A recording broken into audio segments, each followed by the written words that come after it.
Agricultural Research and Adaptation for Rural Transformations. Okay. So I hope members of the discussion groups are all here. Let me see. Dr. Augustine Yambo is here. Dr. Augustine Yandeu is not here. Kayode Sani, Dr. Kayode is not here. Dr. Tadesa Daba, okay, it's a famous name. And Miss Betty Kipla Gat, okay. So you are from the discussion people, they need to be around here.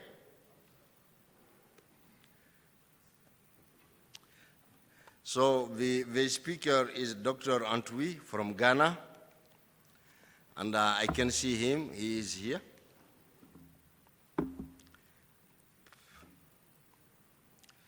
So we have barely 2 hours to discuss, and I think this panel, we have 2 hours. So if we can get at least good discussions, the presentation should not take too much time. Correction quickly.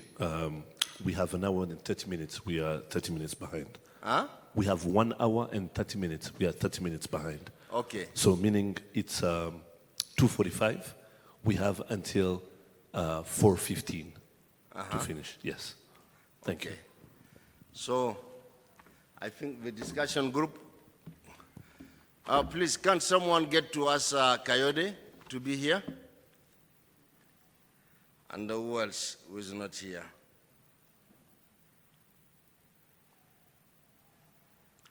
Even Dr. Augustine is not here too. I think somebody is joining virtually. Huh? Somebody is joining virtually. Okay. So check Dr. Waringa, whether he's online. I don't have his name here. He's on the program. Okay. Warinda, yeah, online. Yes. Can you check and see if Dr. Warinda is online? He will join online. Enoch Warinda. Can you try and put Dr. Enoch Warinda online? Okay. So thank you very much. My name is Isuf Kolo Abdurrahman. I am from Niger. And previously worked for AATF, leading the Cowpea projects. So, Dr. Antwi, I think we can start because we don't have much time.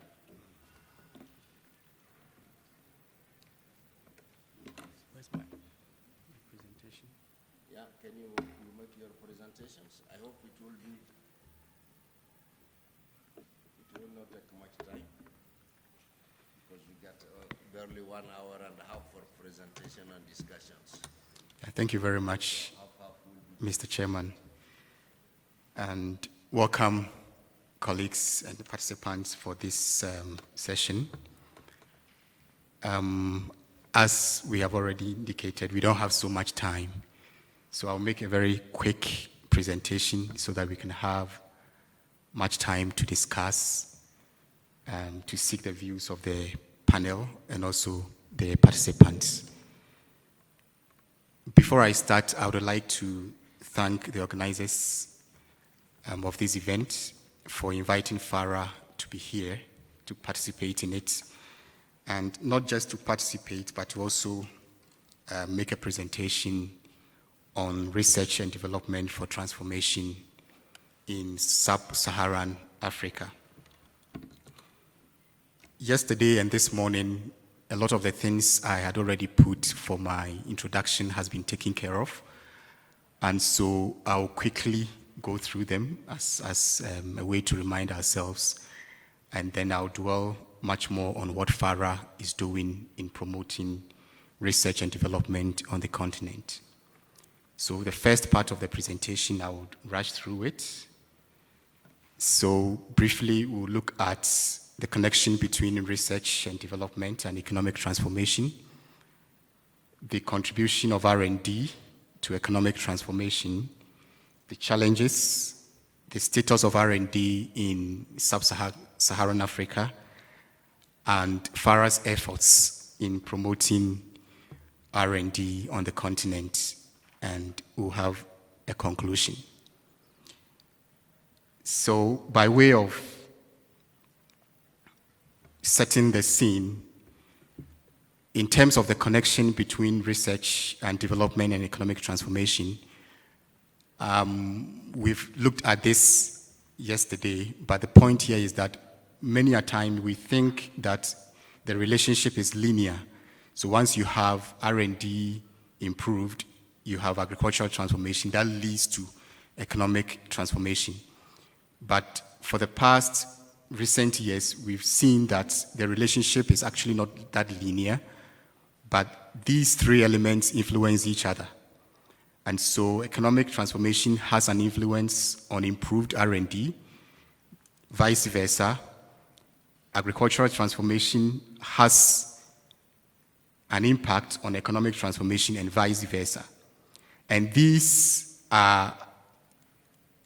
effects are through the various elements of economic transformation. So here you talk of increased incomes, well-being, livelihoods, improved health care. Then improved R&D, you talk about its elements as increased adaptation or adoption. Then investment, increased investment in R&D. Then agricultural transformation elements, you have enhanced agricultural production and productivity. So through these elements, the 3 points that we are looking at here, economic transformation, improved R&D, and agricultural transformation influence each other. So the relationship is not just linear as we have seen over the years.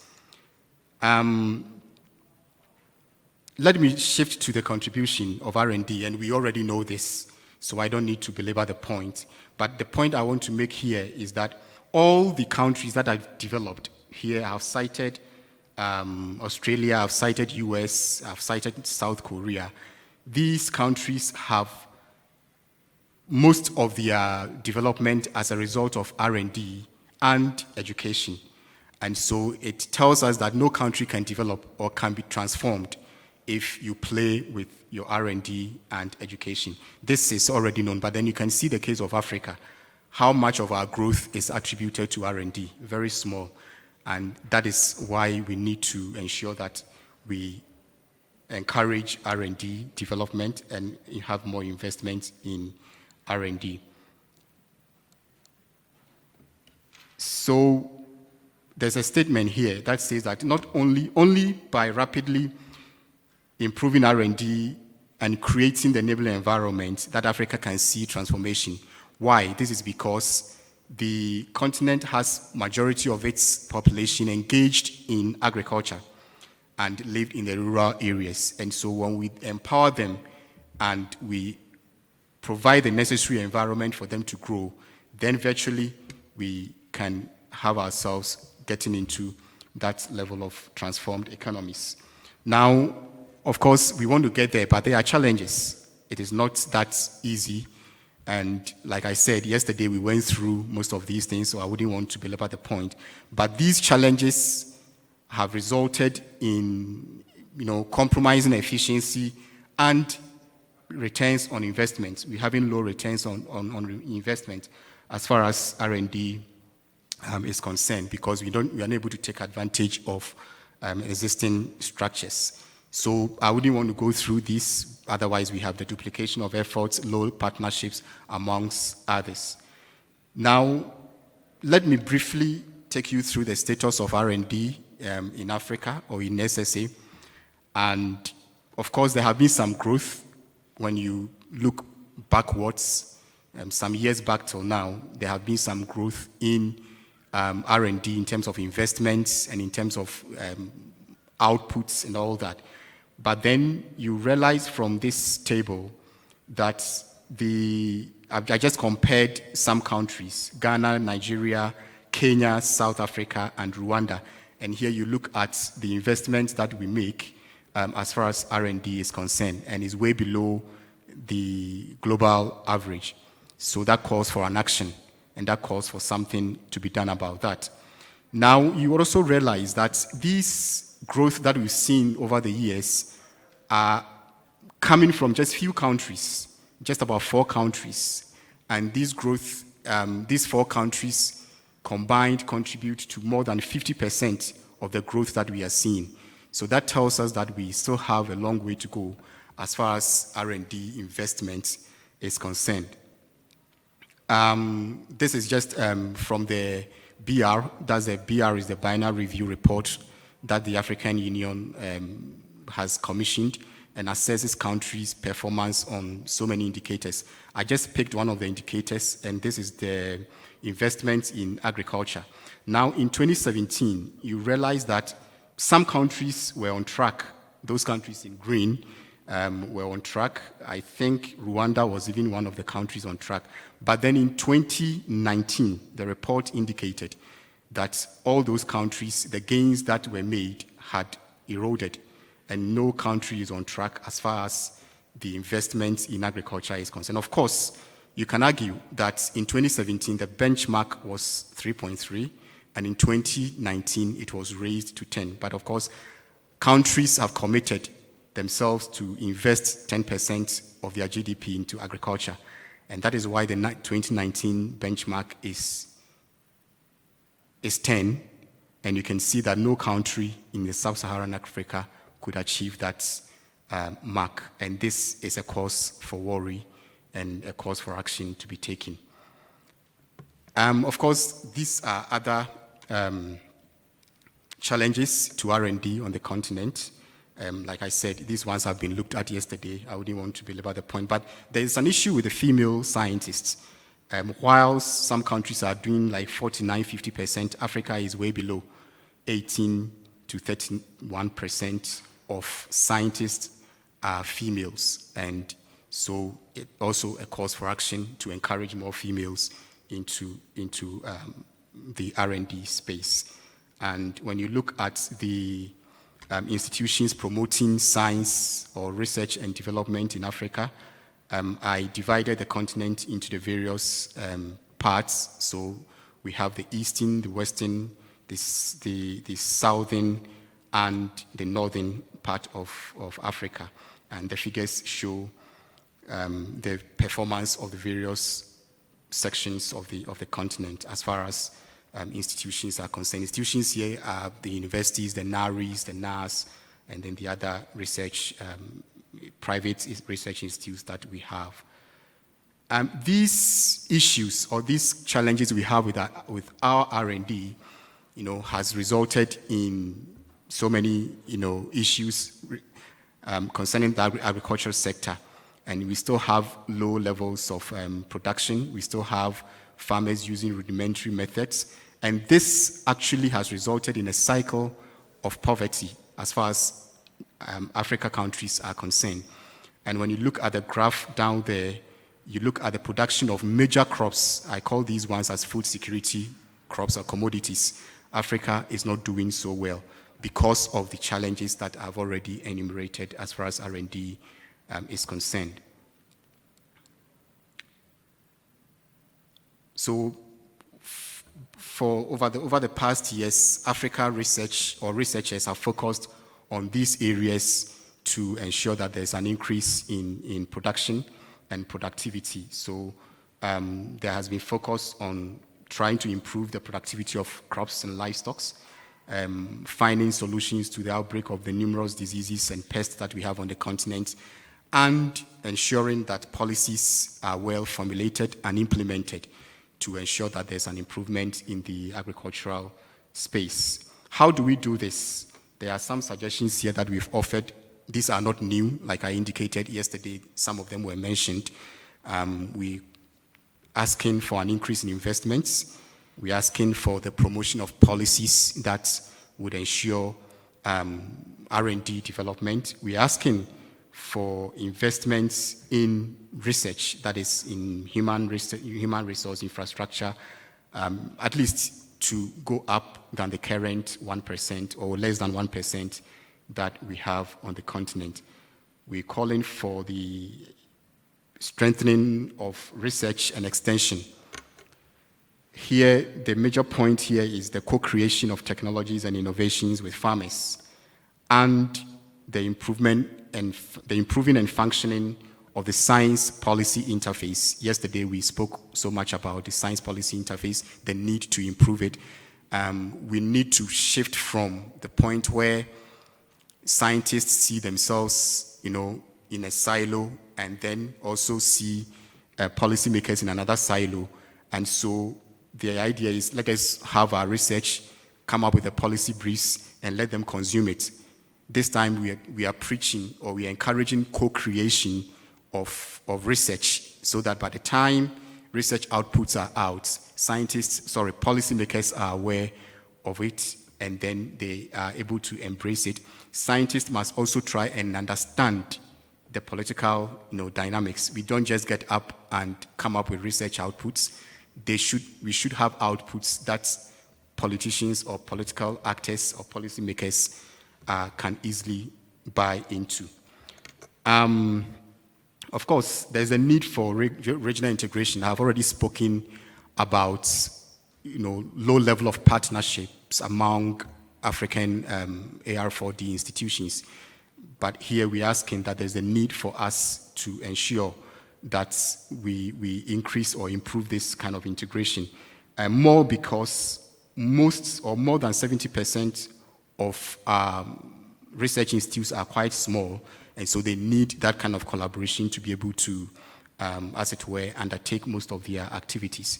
You realize that 16 countries out of the 55 are also landlocked, and so they have that limited access to information and other things. So there's the need for us to combine forces so that we can improve on the situation as we find ourselves. Of course, we have heterogeneous agroecologies. Now let me shift the attention to what FARA is doing as far as promotion of AR4D is concerned. We have developed a framework we call the S3A. S3A is Science for African Agricultural. So this is a framework that supports and that promotes the use of science and technology and research. It is built on the principle that we cannot improve agriculture without the application of science, technology, and innovation. And so this is one of the things that FARA has been able to come up with to guide policymakers and to guide researchers and to guide scientists in our activities to ensure that we promote AR4D on the continent. Much of this information can be gotten from the FARA website, as indicated below. Not only that, we've created a platform that brings scientists and researchers together. We call it the Long-Term EU-AU Research and Innovation Partnership. I've already spoken about partnerships. And this platform brings European and African partnerships together to, as it were, exchange knowledge, share experiences, and support each other when it comes to research for agriculture development. We have instituted what we call the FARA Foresight Academy. This is to build capacities in terms of foresighting so that the numerous issues we have on the continent can easily be forecasted and be dealt with. We have developed a tool that is used to assess policies, especially policies regarding agricultural research and development. And this policy tool, we call it the Policy Practice Index. It helps countries to learn from each other in terms of policy implementation, policy formulation, and advocacy. Of course, we also do what we call, or we organize policy dialogues where we bring experts to share their experiences and their knowledge for others to learn from. We create platforms, or we've created platforms to allow scientists and policymakers to interact so that we know, or scientists know the needs of policymakers. Policymakers also get to know what scientists are doing. One of these platforms is called the PANAP, that brings all the research institutes on the continent together, and this is in collaboration with the European Commission. And recently, we've commissioned a study to look at the impact assessment of the African continental free trade that we all know. So these are some of the things that FARA is engaged in to ensure that we promote research and development, especially in the area of agriculture on the continent. Of course, we have so many documents in terms of briefs, in terms of research, outputs, results of research, continental data capture strategies. We have quite a number of them that supports and promotes the agricultural research on the continent. Now, this is what, again, we do at FARA to ensure that we promote knowledge as far as science and research is concerned. We encourage the sharing of knowledge among, as it were, among scientists and among researchers, so that they can also learn from each other. Now, apart from this, I think, okay, my time is running up. Let me quickly go through these things. And these are other items or products that FARA, comes up with. But I wanted to quickly talk about a new initiative that FARA has brought up. And the idea is to build the capacity of young scientists.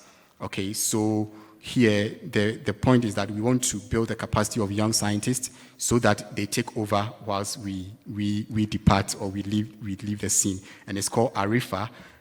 It's just to build capacities in so many areas of research for agricultural development. And currently we have young researchers being trained in some institutions in Brazil, in Costa Rica, in other places of the world that they are currently undergoing some capacity building. We hope that when they are done, they come back with the knowledge that they've acquired to promote science and technology. These are some of the young African scientists that we are sponsoring through the ARIFA program. Let me conclude by saying that the potential for increasing productivity and opportunities for agri-food transformation through R&D exists on the continent. The fact that we're able to pay more than over 50 billion in the importation of food to this continent means that we have the resources and we have what it takes to promote AR4D on the continent. And that we need to look at the science agenda and look at what it offers us. We've talked about the issues of COVID. I don't need to belabor it. But again, the architecture to promoting AR4D exists on the continent. So we have to take advantage of it and ensure that we're able to increase our bid as far as AR4D is concerned.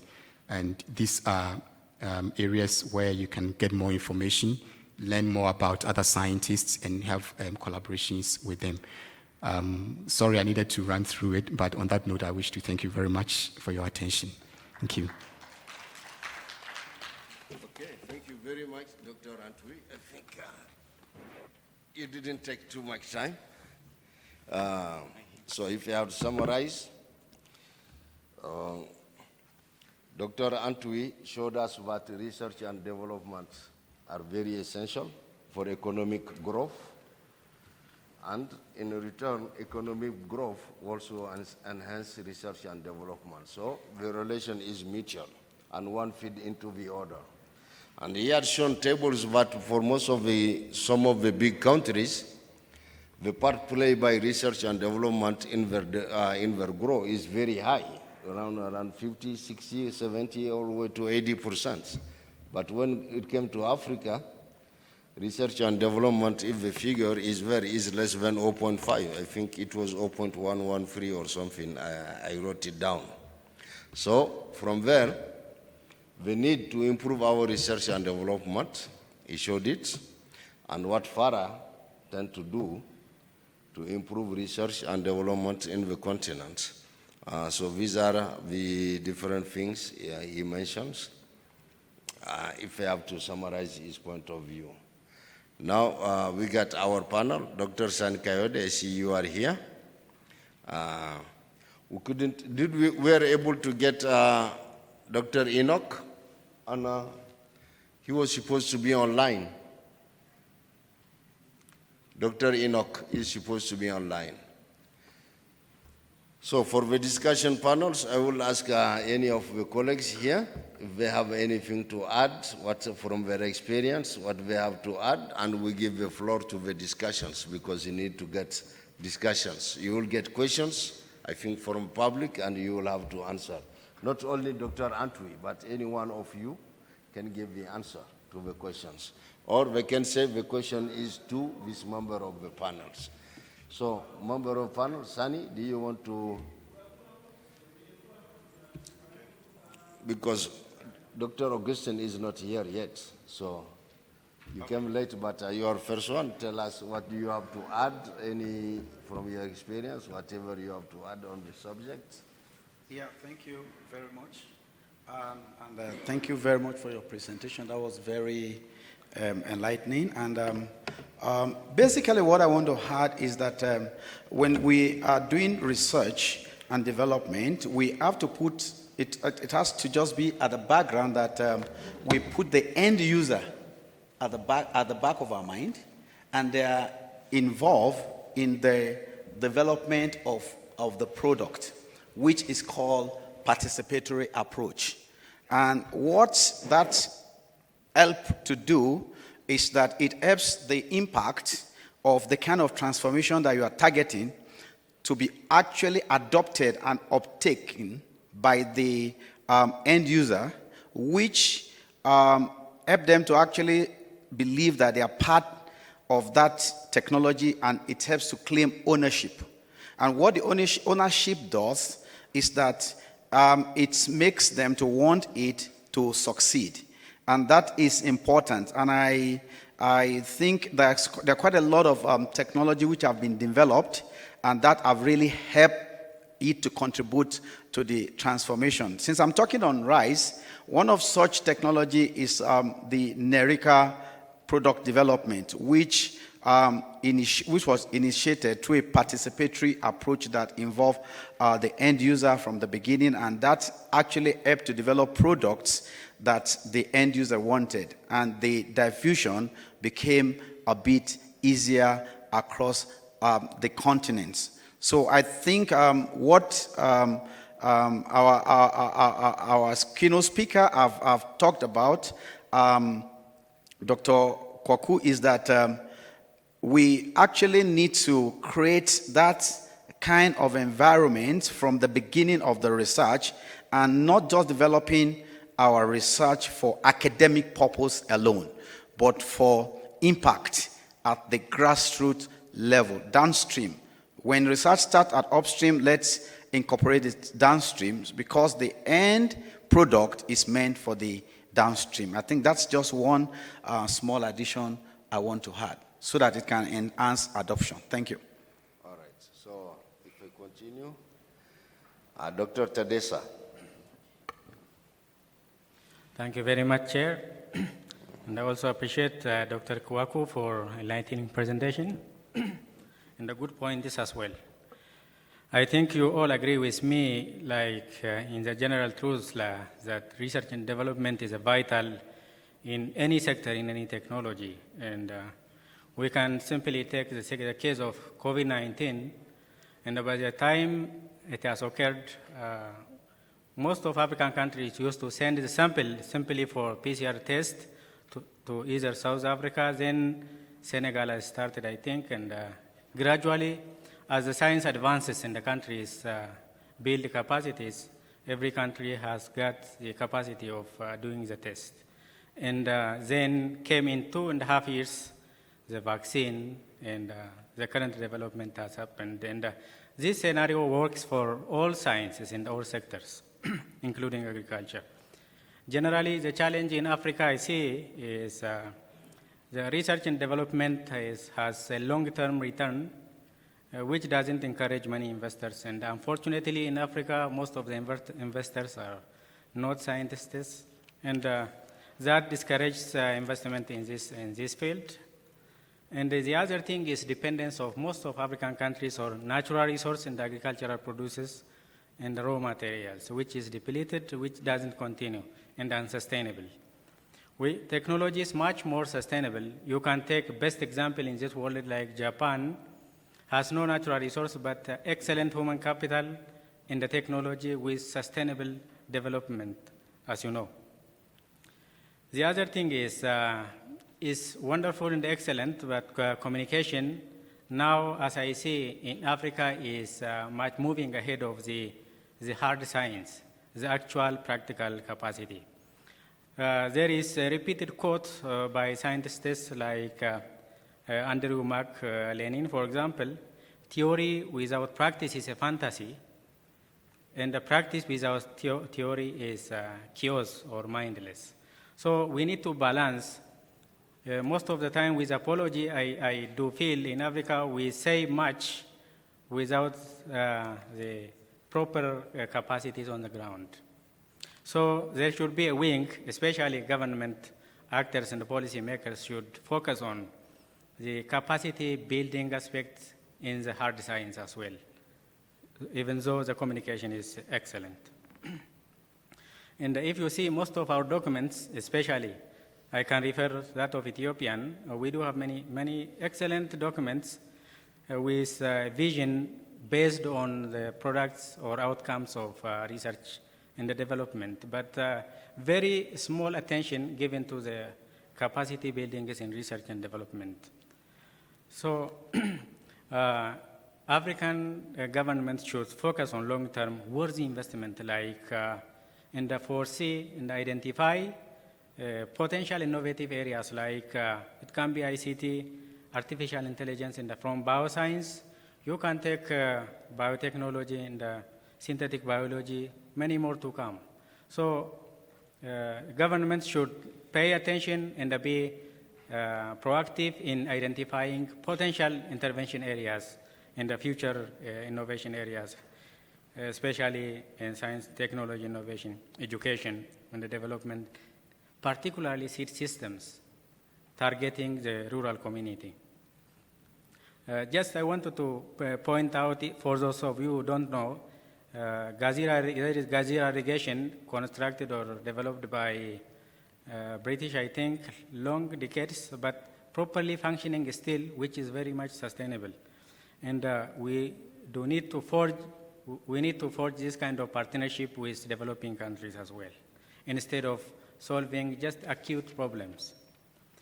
In this regard, Ethiopia is considered to be one of the countries providing reasonable funding for national research system, not the total funding, but the percentage of the national GDP. For example, in Ethiopia, agriculture accounts about 41% of the GDP, and the annual budget for the Ministry of Agriculture is close to 4. It varies from 3 to 6, but we can just say about 4%. And this sector employs more than 85% of the rural population and the general population. Most of them are dwelling in the rural areas. Out of this, the annual budget for agriculture is close to 4%, as I said, and out of which only 0.2% is goes for the financing of agricultural research every year. So you can imagine how much small attention given to funding the research and development. Okay. And we do have many federal and regional research centers, very big. And we do also have full-fledged National Agricultural Biotechnology Research Center working on different aspects of plant biotechnology, animal biotechnology, and microbial biotech.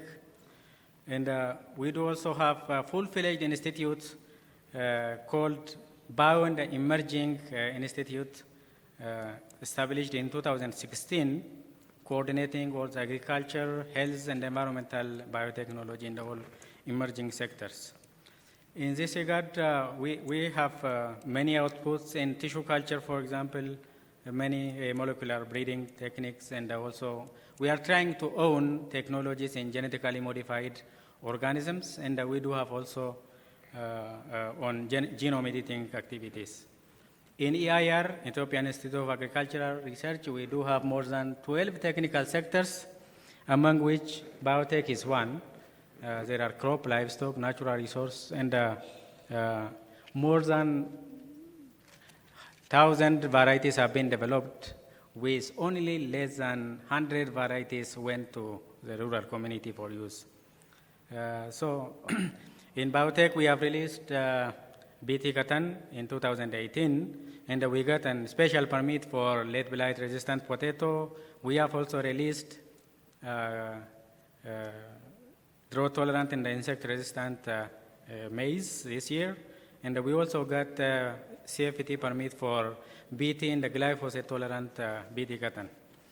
We have drafted guideline for. I may cut you because I want also Dr. Betty to say, say something and also to get some discussion going on. Just I conclude saying, 1 minute. I recommend shopping or adopting technologies, skills, not shopping technologies. Africa should focus on shopping and adopting knowledge and skill. Thank you very much. So, Dr. Betty? Thank you, Chair. Soon I'll become a doctor. One day I might just follow that path, but I am Miss Betty Kiplagat. But I've been in the agricultural sector for 20 years. And why do I say this? I joined agriculture with a background of law, so I'm a lawyer by training. And if I looked around here, perhaps there are very few lawyers who think agriculture is very important. But agriculture is our backbone. And when I was asked to come and join this panel, coming from the private sector, I looked and I said, in the next 30 years, we're going to be about 9.7 billion people. And being 9.7 billion people, we have a challenge. We have a challenge as researchers, as developers, and as just anybody who wants to fill the world.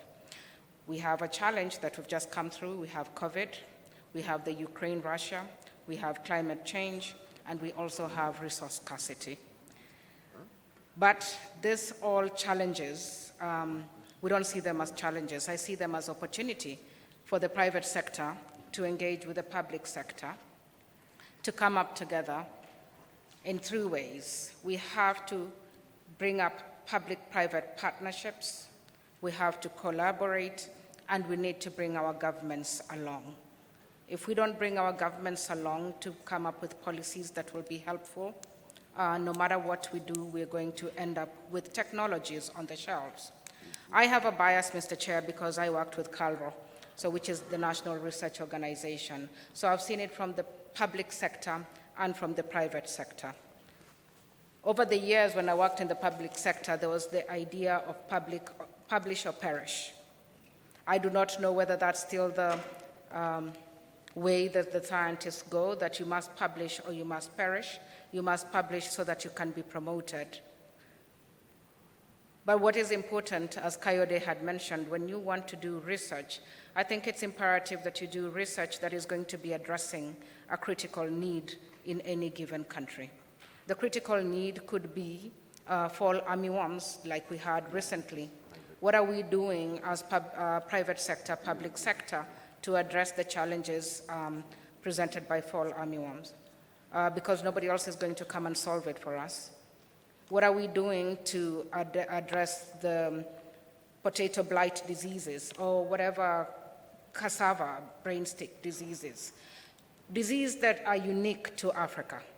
An organization like Whatever AgriScience will partner and collaborate with all of you, donate technologies, but it will be up to the public sector and the policies of our people in country to take that conversation further. So private sector will not do it alone, and public sector cannot do it alone.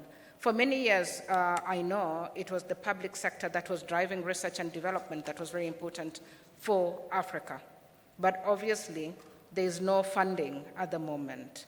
So with no funding, what can we do in collaboration with the public sector to ensure that the technologies that we have, those technologies get to the farmers? In Kenya, we have the Striga project that we're doing through the donation of gene-edited technologies to our partners, Kenyatta University. We have the SPATMA addressing maize lethal necrosis research that is being undertaken in collaboration with the National Agricultural Research Organization, in collaboration with the CG system, and then we come in as private sector. But what do we need also to ensure that these technologies move beyond the laboratories? We need enabling policies. We need to make sure that we have policies that will encourage the public sector to come into the country with these technologies. Such policies not only intellectual property, which is one of the things that we've talked about, but we need to understand about data privacy. What do we say about data privacy laws in the country? What are we going to do? Because we need to mine some data to be able to come up with some decisions or some solutions that need to be addressed that are unique. We need to be able to use weather patterns. We need to stop relying on just rain-fed agriculture. So there are so many opportunities, Mr. Chair, for public-private sector to work together. I'll stop there, and if there are any questions, Okay. Thank you. Thank you very much, Dr. Betty. So I would like really to get good discussions. So the panel members, you are free to ask any question you want from the panel member. So 1, 2, no, the one behind you is the first one. What is the name? It is the guy. No, yeah, in white shirts. The white shirts behind, the prof, yeah. You mean my beautiful AATF shirt? Okay. No, I forgot the name, but I know it's the Stephen professor, Bruno, and the I'm- joint. Stephen Okay. Bruno, and the question is to Dr. Betty Kiplagat. So, Koteva invested a lot of money in genome editing. I think, I don't know anyone that has genome editing developed or researched on. Do you hear? Me, I have problem hearing you. So, I don't know question if- to Dr. Betty Kiplagat. Koteva developed genome editing technology and invested a lot of money in it. Do you think Koteva would give that, or do you have any, or can you provide any speculations or insights into if Koteva can give such a technology free of charge to Africa? I think, Dr. Runo, you actually are Professor, you are in the best place to answer because I think you're our key partner. We're working collaboratively with you on the Striga research in Kenya through the Kenyatta University, and thus through donation of the technology, and not just donation of the technology, it's capacity building, because there's no point of donating the technology and leaving Professor to just try and figure out what he needs to do with this technology by himself, but partnering with him, making sure there's capacity building even in the lab to ensure that when he's given this technology, the gene-edited, the CRISPR-Cas technology that he needed to advance his work, if you reach to Koteva and say, there is a crisis we've identified in Kenya, and I think this can be addressed through GE technology, then through our philanthropic team, because we do have a philanthropic team, and their work is to address such issues, then they will look and see what is required before they can transfer. And I know we're trying to do the same thing in Ethiopia with the TEF, because there is a challenge with TEF. Nobody is doing research in TEF, not even Ethiopia itself. But we can partner together and bring in a technology and come and do capacity building to ensure that that technology is brought and addresses the unique solution that is required to solve whatever issue has been presented to us. Yeah, thank you for good. Okay, your question? So, To who is it directed? yeah, To Dr. Wanti or? maybe Dr. Entry. Okay. Yes, I'm coming from Ghana. CSR. Uh-huh. I mean, we have tried over the years to encourage private sector investment in agricultural R&D. I mean, without much success. I mean, if you look at the act that established the CSR, more than half of the membership of the board are from private sector institutions. We have a platform that brings research and private sector people, Association of Ghana Industry. We've tried all these over the years and we've not yielded much success. What do you think may be the missing link, or what are we not doing rightly to attract private sector investment in agricultural R&D? Okay. When, Dr. Hamidu, when he replies, I will, yeah, you can hear? Hello, can you hear me? I think we can hear you. You can hear me, okay, thank you very much. Yes, thank you very much for the question. And I think when we look at the private sector, as researchers, I believe that sometimes we cast our mind so wide to people that are not, as it were, in the agricultural space. So we look at businesses and we look at, some enterprises. But we forget that the farmers who are the users or the consumers of our research outputs are also part of the private sectors. When you go elsewhere, you find farmers funding research because they know what they will get out of it. Okay, the businesses usually are not forthcoming because of the lag between when research is done and when we get the outputs that could benefit them. They are private people. They are looking for their money, and so I have invested $5,000 today. Tomorrow I expect to get my returns. But research is not like that, especially in the agricultural sector. So for me, my view is that we need to bring on board or co-create research with our farmers.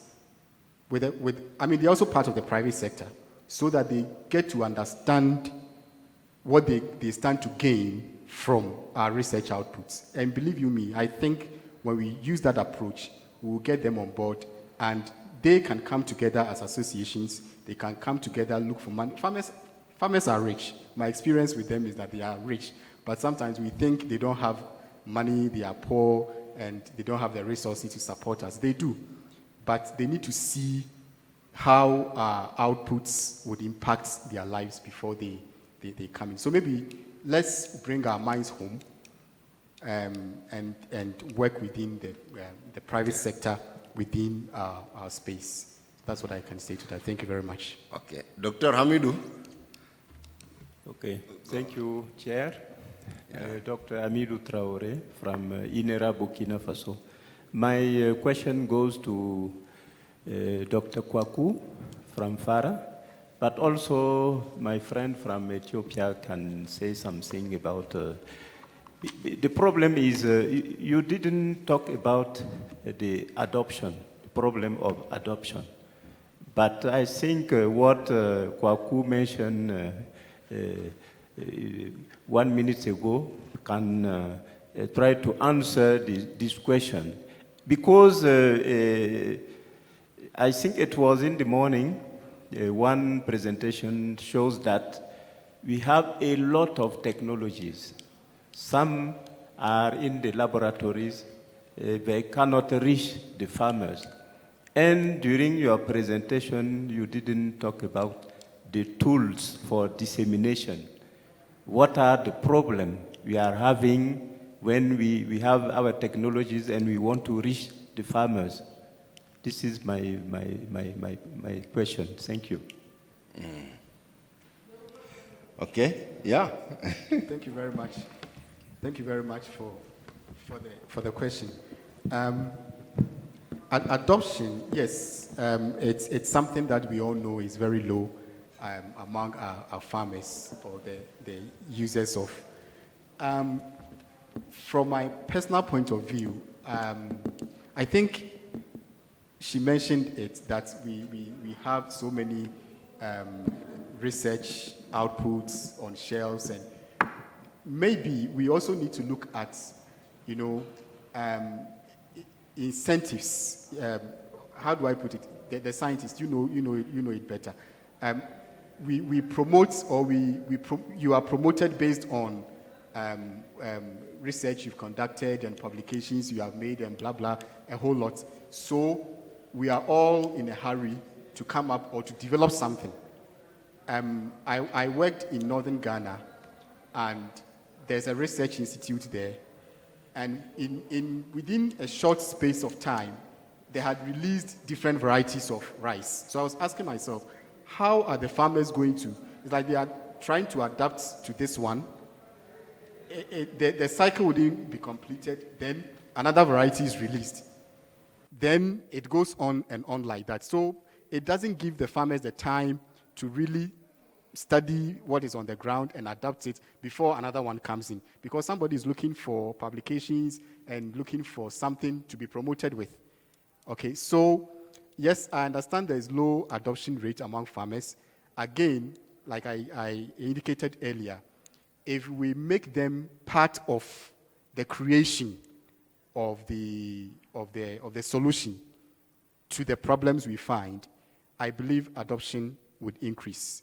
Rather than we seeing ourselves as scientists, we have developed a thing and we have brought it to you and you have to adapt it. Somebody spoke about participatory approach. I think we need to go along those lines and we can see adoption increased. Yeah, thank you very much. First questions? Okay, ma'am. Please, can you give her the microphone?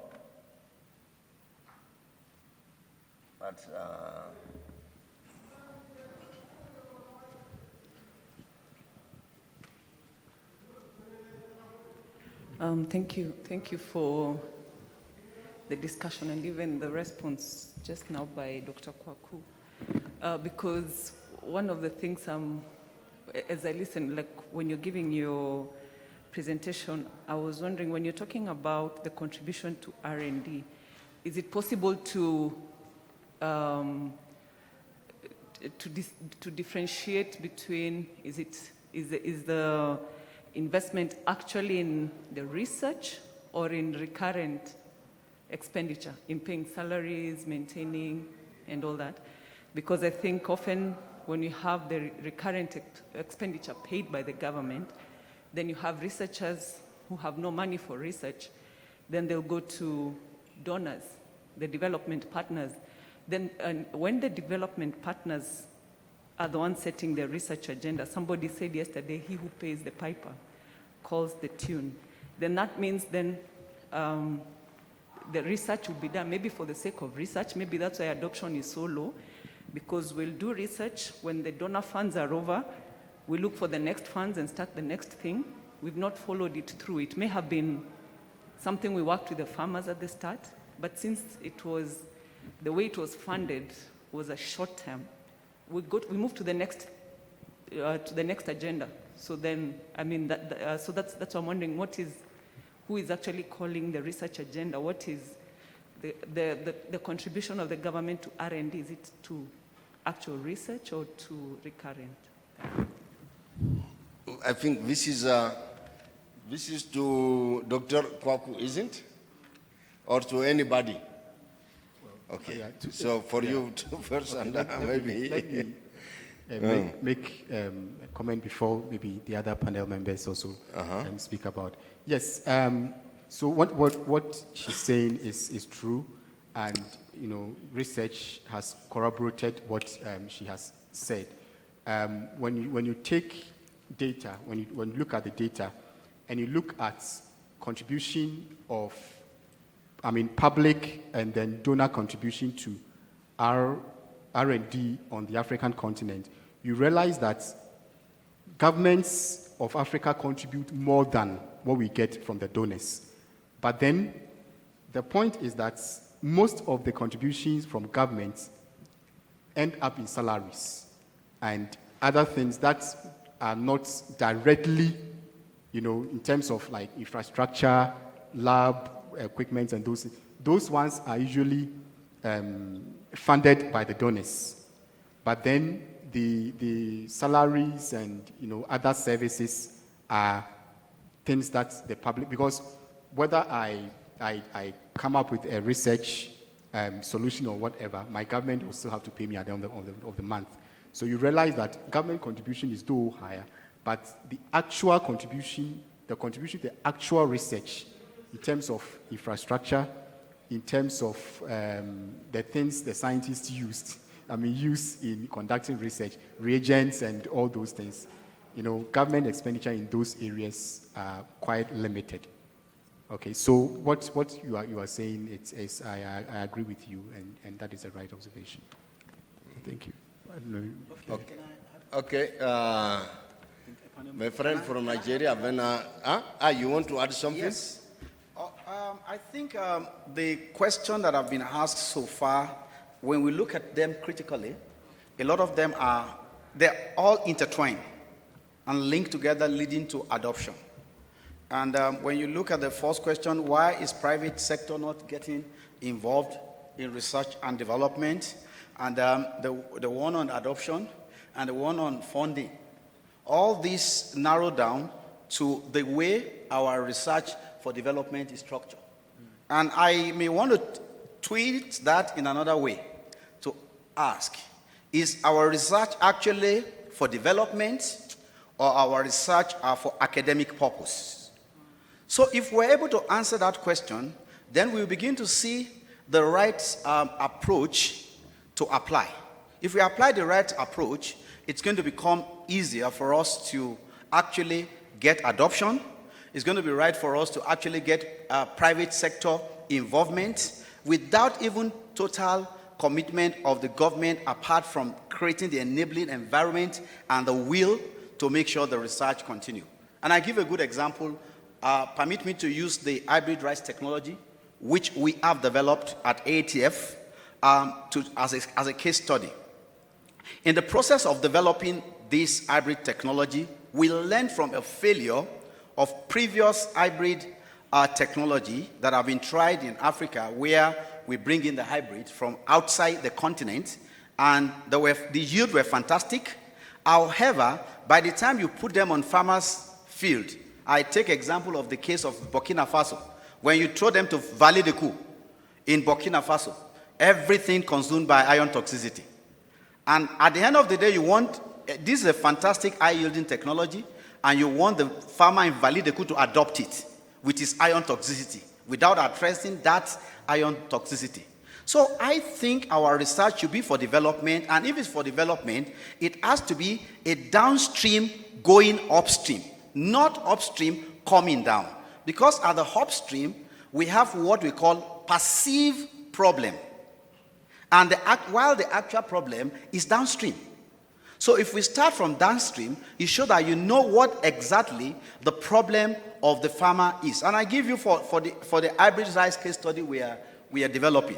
We look at what is the basic problem. We say the challenge is that Africa is not self-sufficient in rice, wherein we are importing about 12 million metric tons of rice per year in Africa, which is about almost $6 billion per annum.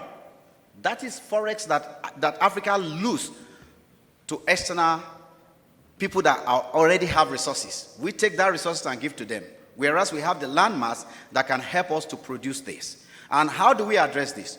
One of the challenges is low productivity. And the second is that because rice is inbred, there's no motivation for private sector investment in seed production. So the seed problem, the seed system in rice is so skewed. So there's a need to look at what do we need to do to address it. And to address that, it shows that you have to create an incentive for private sector to come in. And when you create that incentive, you create it in such a way that you start from the consumer point of view to the farmers. Because the farmers will produce what the consumer will buy. So you have to ask yourself, what does the consumer need? And when you address what the consumer needs, and your research is starting from what the consumer needs, not the perceived need of the consumer by the breeder, but the actual need of the consumer. And when we did that, we realized that by the time we look at the value that they need, you look at the first thing. The first thing the farmer tells you is not yield. They tell you the grain quality, which is what makes us to import rice from outside. The second thing is they tell you that their yield. Then the third they tell you is the disease resistant. And when you begin to address those things, you have already gotten adoption because you have their buy-in even before you start the product. So when we develop our product, we develop a array of chain of products.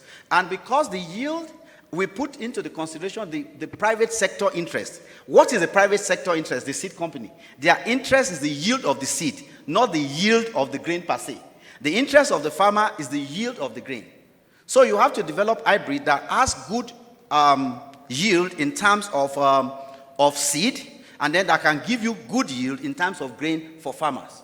So at the end of the day, when we started the trial, I can assure you that in the trial we conducted in Kenya and Tanzania, we had a contribution of about 750,000 USD from private seed company, these SMEs in Kenya and Tanzania, in the testing of those hybrids, which led to their development. And how did we do that? We say, okay, you participate in the testing, you're going to get priority in the allocation of and licensing of the product.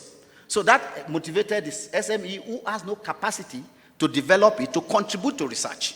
And because they know the research is adding value to their business, so they contributed to that. And by the time we finished the development and we were putting on farm, the private seed company were now competing to make their own licensed hybrid to be the one that will be on the farm. So they were ready to support the financing of that. And that makes the hybrid to move. And how did that happen? How much time? For a seed company to make profit from the hybrid, you must have at least 1 ton. Okay. So we were getting about 1.5 tons. So they're already seeing the profit. And at the end of the day, when they get to farmers' field, we're having yield advantage of about 3 tons above what they are buying. And what is the method we use for the farmers? The farmers does not understand when you are talking of 1 ton, 2 tons per hectare. They understand bags. So we look at what they understand and we begin to use their language. So farmer, what you need to do is that when you plant this, your 3 tons means you are having 30 extra bags above what you are going to get from your normal inbred. And what is the cost of seed? The cost of seed is about $150. A farmer does not have that understanding. How many bags of rice will give me $150? That is 2 bags of rice. So the arithmetic is simple to the farmers. You produce your rice, you give me 2 bags of rice, and you will make extra 30 bags for giving me that 2 bags. A farmer is ready to give you that bag. That is the socio-economics aspect and socio-cultural aspect which we need to bring into research so that it can facilitate adoption. And now, you know, the challenge has started now. The farmers are the ones running after us for seed. Okay, Sani. So that's exactly what we have done. So thank you. That's what I want to have. How much time do we have? We have 15 minutes. I'll remind you when we have 5 15. minutes left. 1 15. five. 1 5, yes. Okay. So I'll remind you when we have 5 minutes. Okay. Just permit me 2 minutes to conclude that my story, because that has really helped us in that. And what we now realize is that there's this jointed research cut across the continent in terms of rice. And we have Advanta developing hybrid rice release. We discover AATF has released hybrid rice. Africa Rice have released. Bayer have released. And none of these are communicating. And we have about 12 million metric tons of rice to address. None of us has even met 1,000 metric tons. Look at the deficit. So we came together under an umbrella we call Alliance for Hybrid Rice in Africa, which we now join our effort together to promote and to produce hybrid rice. As a result of that, countries that are not doing hybrid rice are already inviting us to come and do hybrid rice. For instance, we are doing on-farm already in Togo. The on-farm we just concluded in Kenya, a farmer was getting a yield as high as 10 tons from our farm.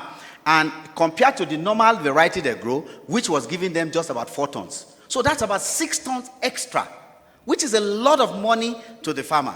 So if our research addressed the need of the farmer, they will be begging you that they want to adopt your technology. So just let me rest my case there. Okay. So, my friend from Nigeria, Ben Traore. So.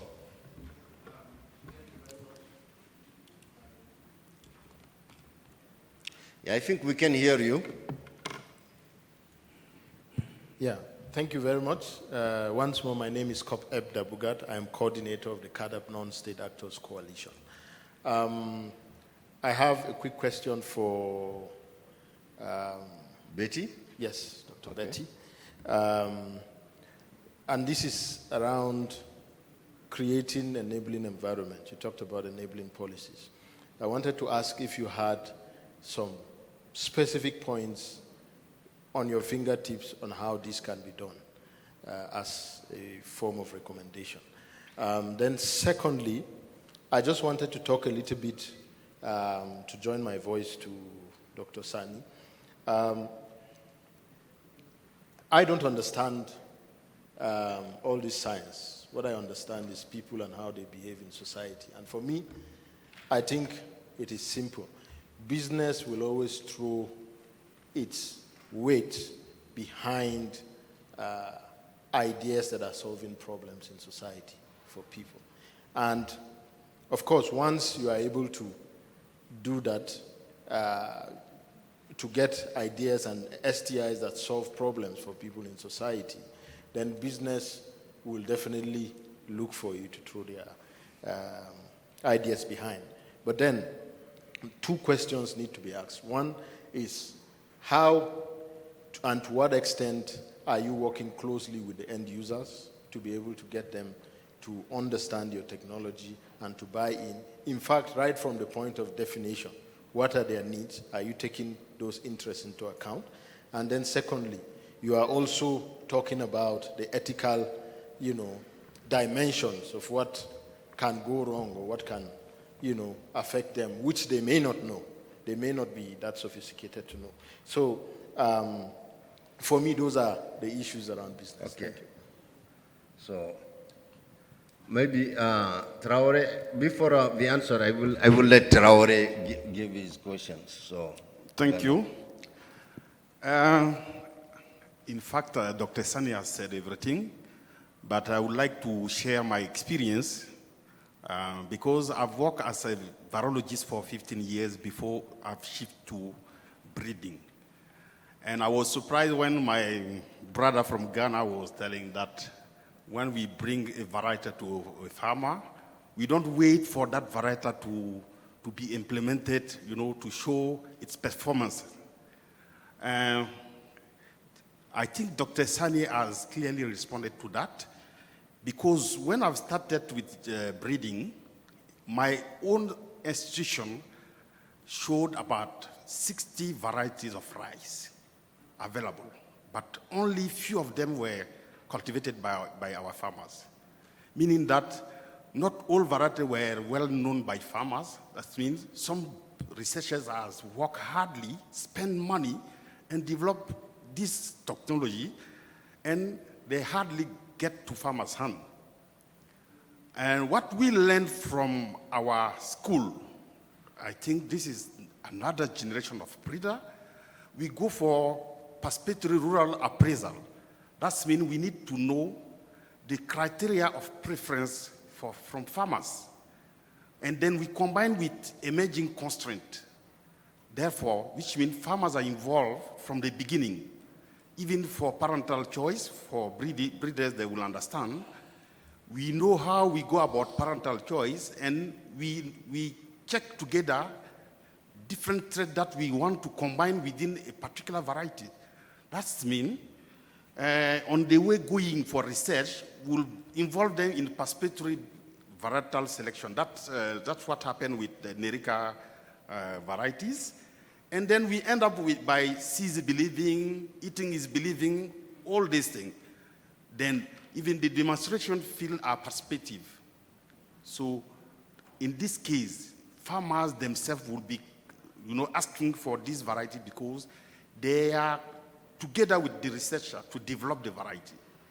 So that is why you don't need to take the variety to the farmers. They will ask for the variety, you see. And we need to do many varieties because we have different ecologies and we have also consumers' preference. You may have high yield, but this variety will not get to the market because of particular trait that you don't combine in the variety. So that is just what I wanted to add. And research for development is not common in our institute. Most of the scientists, they are looking for their career. So maybe FARA can help, to train or to sensitize our researchers so that they will respond to the demand. We have high-level demand from our farmers. It's not only variety, but variety that they want in their field. Thank you. Okay, thank you. Betty, now you got the microphone. Okay. What is enabling policy regulation? When you're looking at regulations, you want to make sure that if I'm an applicant to bring in new technologies, or if I want to have my variety tested, the system should be predictable, should be transparent, and should be science-based. It should be that it doesn't matter who the applicant is. The applicant should be able to know my decision will be arrived at within 30 days. It is this and this that is required. So if you have those parameters clearly addressed, first of all, I also think it makes R&D growth because it's so predictable. It is definitely transparent that if somebody wants to see how was this decision arrived at, the system has been put in place. So those are the parameters we look at. We say predictable, transparent, science-based, and clear timelines. And then it becomes a good policy. Okay. No more questions? Wow. I don't know. Do you have, okay, the young lady on back? Then you, because we need... Time is gone. No, there are two people here. Yes. Okay, this young lady on the back, yeah? Dr. Kolo, we have a few people logged in through the Zoom, AATF Zoom, and I'd like to read some sentiments from Dr. Gidado, who says that this discussion is very enlightening and stimulating, and she agrees that R&D is the bedrock of every economy, and it brings sustainability, and therefore huge investment by African governments is what we need supported by the private sector and the industry in particular. And she leaves a question for Dr. Kayode, where she says, excellent explanation. However, can Kayode throw more light on yield of seeds and yield of grain? He should tell us how the two differ. Thank you. Did you hear? Okay, thank you. Yeah, that's a very good question because that has really created a lot of confusion for people, and I need to explain that. When you're talking of hybrid technology, you're bringing we're trying to make the rice to get out of its inbred nature to be able to have a male and a female, and you bring the male and the female to produce F1 generation, which is going to be used which is going to take advantage of the hybrid vigor. So now, the good thing about it is that it brings incentive for the seed company. What is the seed company's interest? The seed company interest is that we can produce seed and make profits. And let me tell us something and clarify before I give final response to that question. There's a difference between seed and grains. A lot of time we call farmers reuse seed. It is not a seed that the farmer is producing. The farmer is producing a grain because that is what it's meant for. There is a technology that is needed to produce seed. So there's a minimum amount of spacing required for seed production, which is not required in grain production. So actually what the farmer is producing is a grain. So when the farmer is reusing his seed, he's actually reusing his grain. And at the end of the day, the level of productivity will begin to go down over the years. So that is why it's important to have seed.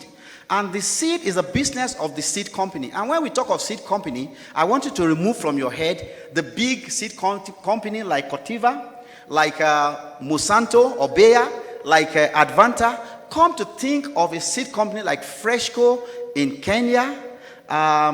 Which seed in Nigeria now? Mayor Seed Company. Mayor Seed Company in Nigeria. Fakuba in Burkina Faso, and so on.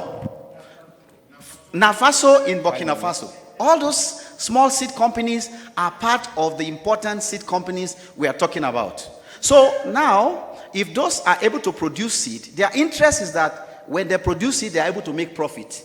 So the cost of production of seed is higher than the cost of production of grains, because it demands a certain technique if you are going to have good quality seeds. So now the farmer's interest is to have a good grain yield. For instance, for hybrid rice, if a seed company can get a yield of 1 ton per hectare for its seed production, it's going to be profitable. At least they will break even. If you advance to having 1.5 tons per hectare, that's a fantastic profit for a seed company. However, if a farmer gets a yield of 1.5 ton per hectare, that's a great loss to the farmer. Disaster. So now, when you produce the F1 seed, which the seed company is going to sell, the farmer will use the F1 seed to produce his grains. And that grains is going to give the farmer like 10 tons per hectare from the seed that the company said to them. And that 10 tons per hectare is what brings profitability to the farmer. And when you talk of hybrid seed, that is about, from what we did in Togo and what we did in Kenya, that is about 3 to 4 tons extra on it. Let's assume the cost of rice per ton is $300. It shows that if the farmer has 3 tons extra, he's having 900 extra on 1 hectare of land, which he will have gotten a lower money. And he will have used just about 150 to buy that seed. So, and that's why we came down to the farmer and said, look, let's talk about bags that you understand. You are going to get 30 extra bags, but in that you are going to give me, for the cost of your seed, 2 bags of rice. Our farmers are wise. And that leads me to us to stop saying farmers cannot afford to buy seed. I would like us to begin to say, how can we help farmers to be able to understand how to buy seed? Thank you. Okay. So there is one gentleman, and I think we ran out of time.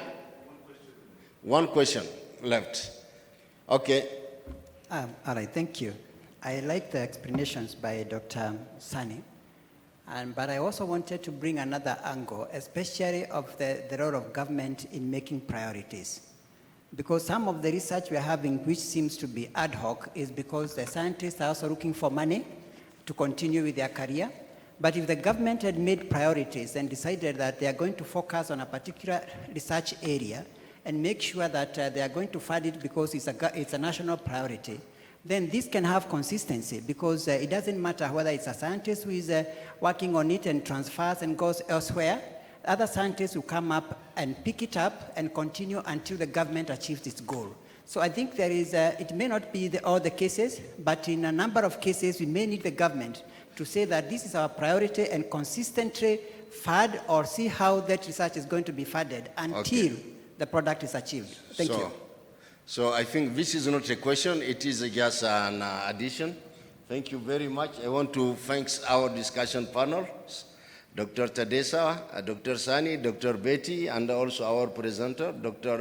Antwi from Ghana, FARA from Ghana. So I think it was a good session, a good discussions. We heard the role of research and development for the economic growth of a country, and how poorly we are making on average in Africa, and we need to address the situations.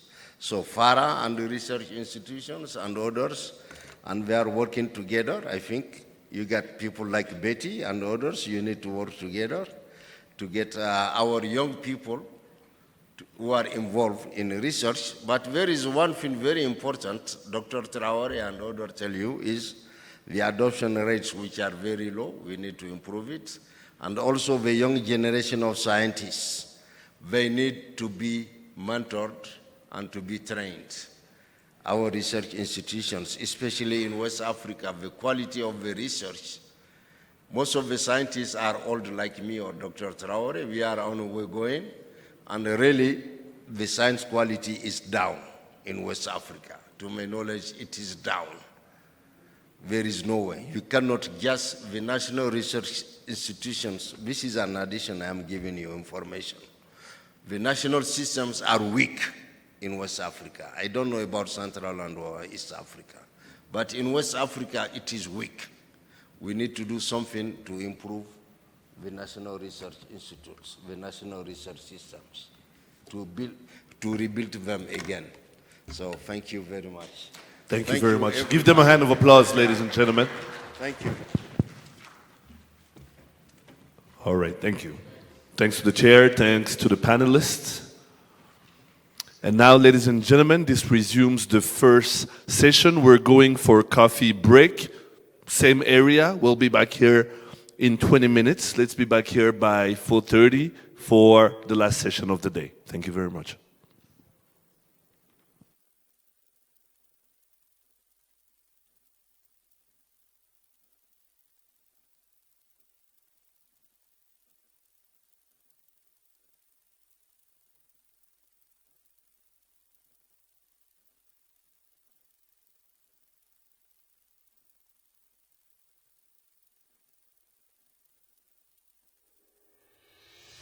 Welcome to Rwanda, a country filled with impressive sights and attractions.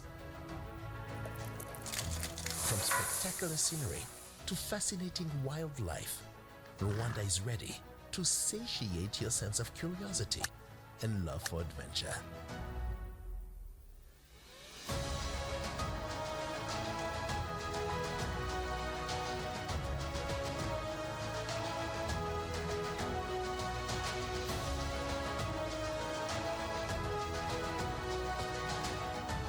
With its lively people and vibrant lifestyle, the land of 1,000 hills will welcome you with open arms and give you memorable experiences.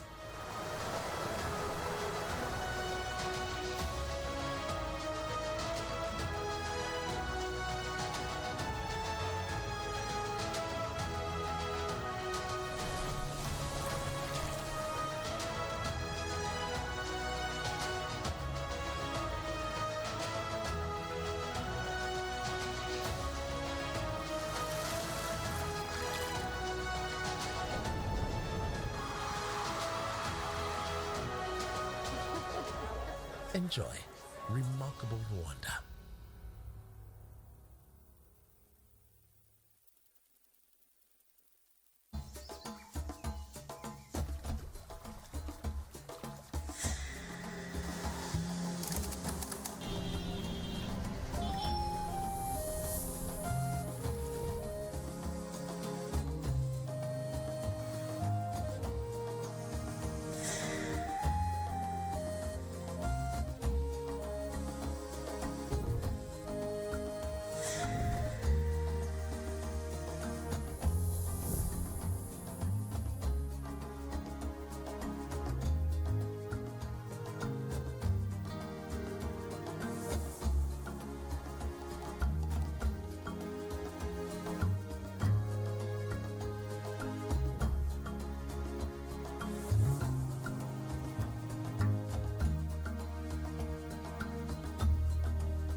Welcome to Rwanda, a country filled with impressive sights and attractions. From spectacular scenery to fascinating wildlife, Rwanda is ready to satiate your sense of curiosity and love for adventure.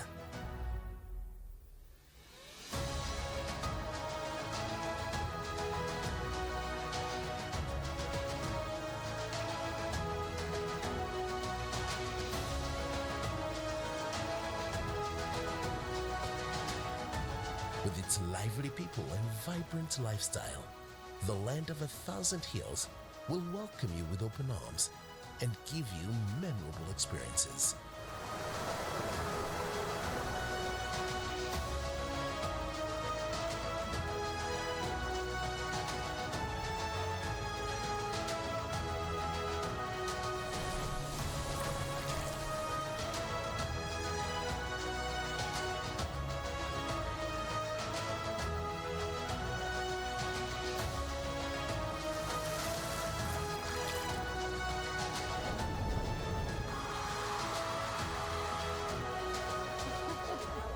Enjoy remarkable Rwanda.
Welcome to Rwanda, a country filled with impressive sights and attractions.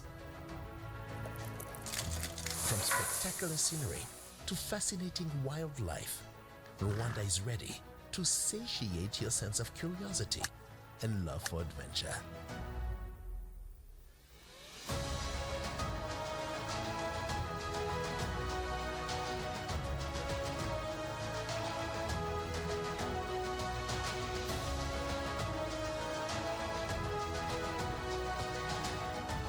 With its lively people and vibrant lifestyle, the land of 1,000 hills will welcome you with open arms and give you memorable experiences.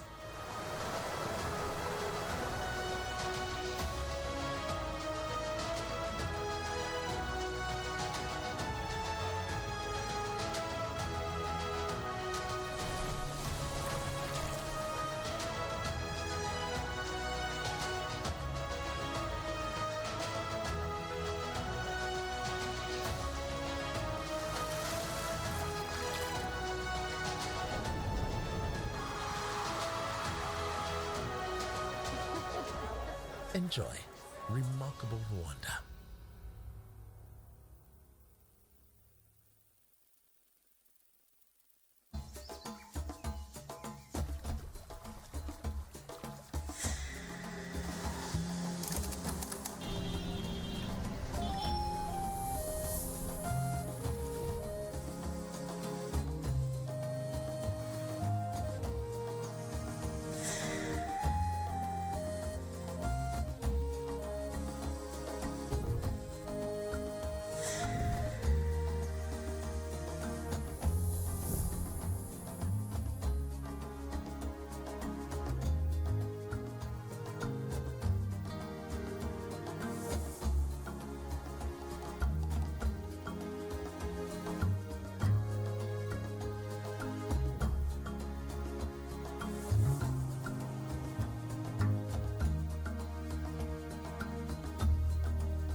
Welcome to Rwanda, a country filled with impressive sights and attractions. From spectacular scenery to fascinating wildlife, Rwanda is ready to satiate your sense of curiosity and love for adventure.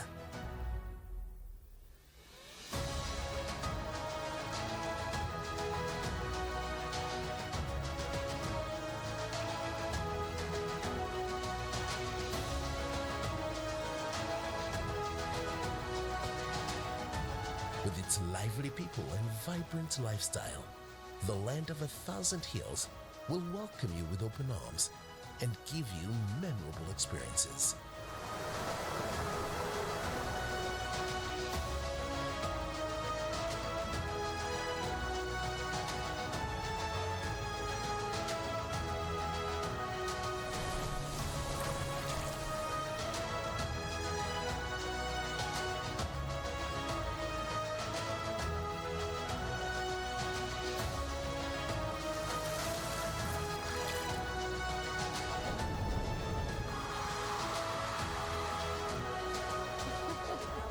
Enjoy remarkable Rwanda.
Welcome to Rwanda, a country filled with impressive sights and attractions.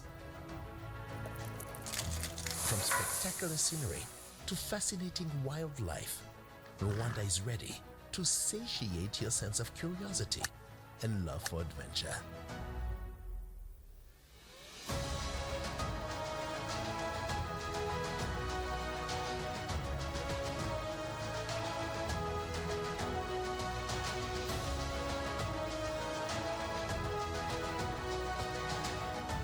With its lively people and vibrant lifestyle, the land of 1,000 hills will welcome you with open arms and give you memorable experiences.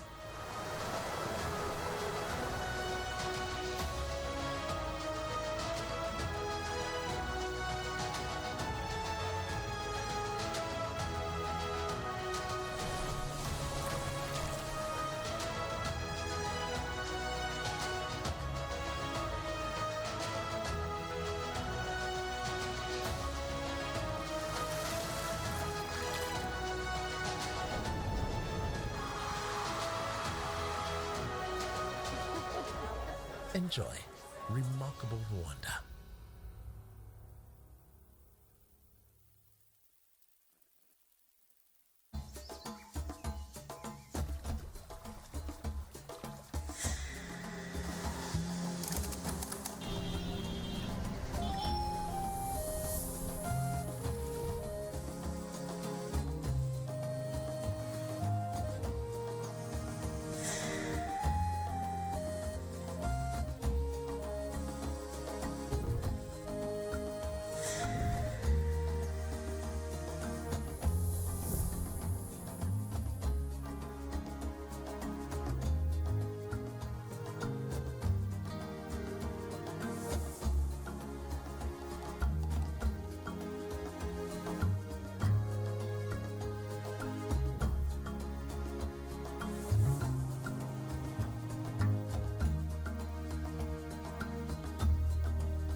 Welcome to Rwanda, a country filled with impressive sights and attractions.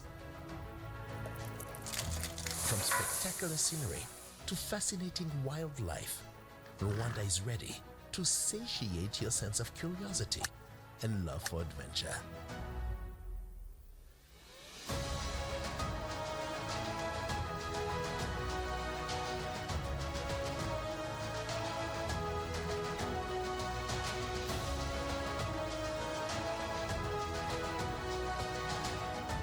With its lively people and vibrant lifestyle, the land of 1,000 hills will welcome you with open arms and give you memorable experiences.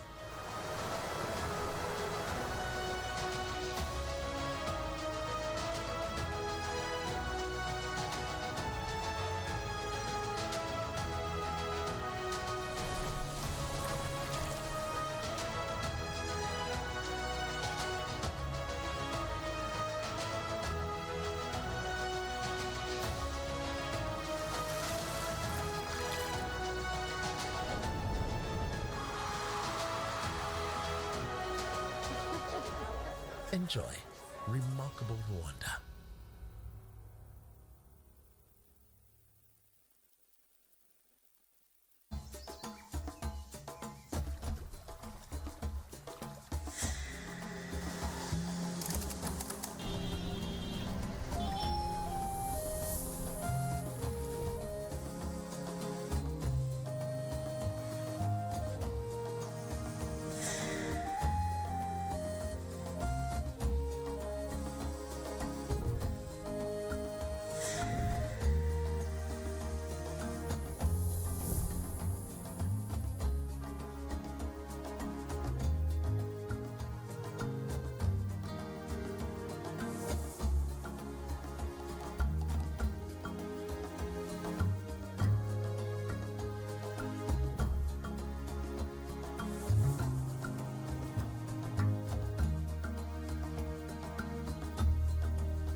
Ladies and gentlemen, if we could please get to our seats, and if those outside could please come back inside. We're about to start the last session of the day.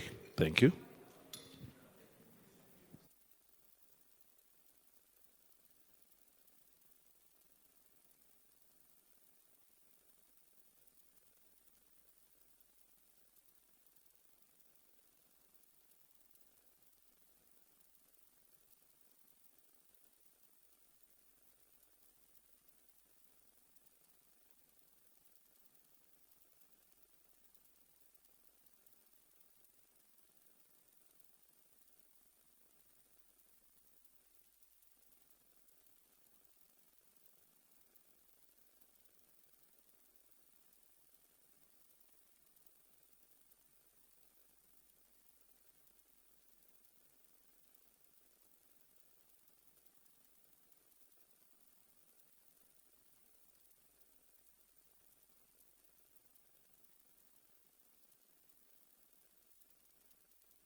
Ladies and gentlemen, for those who are still outside, if you could please come inside. The next session is about to start.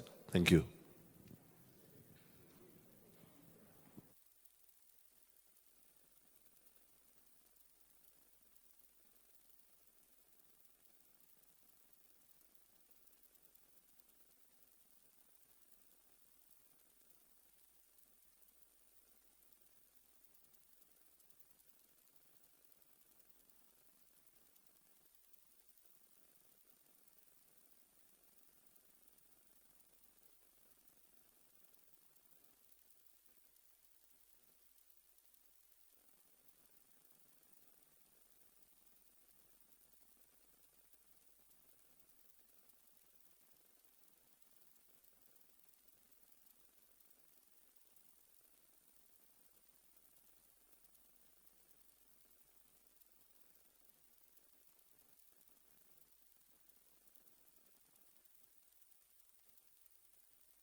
All right, ladies and gentlemen, let's move on to the next session. The next session is Taking GMO product from research and development to markets, experiences from AATF.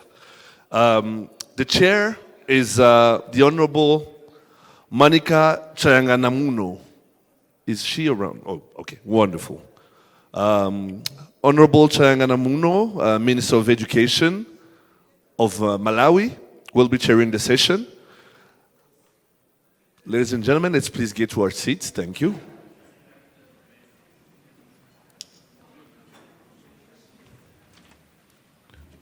Honorable, we have 1 hour and 30 minutes, meaning we have until 6:05. It's 4:35 right now. Thank you very much. I'll remind you when there's about 15 minutes left. Thank you so much. The floor is yours. Good afternoon. We can do better. Good afternoon. I know it's hard to facilitate the last session when you have had so much to process after all the presentations, but I would like to request you to remain alert. Mwiliwe. So without wasting much time, let me invite the presenter for this session. As it has already been said, the session is about taking GMO product from research and development to markets, experiences from AATF. So the one who is going to make the presentation is Dr. Francis Nangayo from AATF, Head of Regulatory Affairs. Welcome, sir. And let me also invite the discussants. We have Dr. Kingston Mashingaidze from South Africa. He is the principal investigator, TERA South Africa. Welcome, doctor. Let me also invite Dr. Pedro Feto from Mozambique, TERA principal investigator as well. And then Dr. James Kalanja from Kenya. He's also the TERA principal investigator. Do we have Dr. Kalanja? Welcome, doctor. And Professor Douglas Miano from University of Nairobi.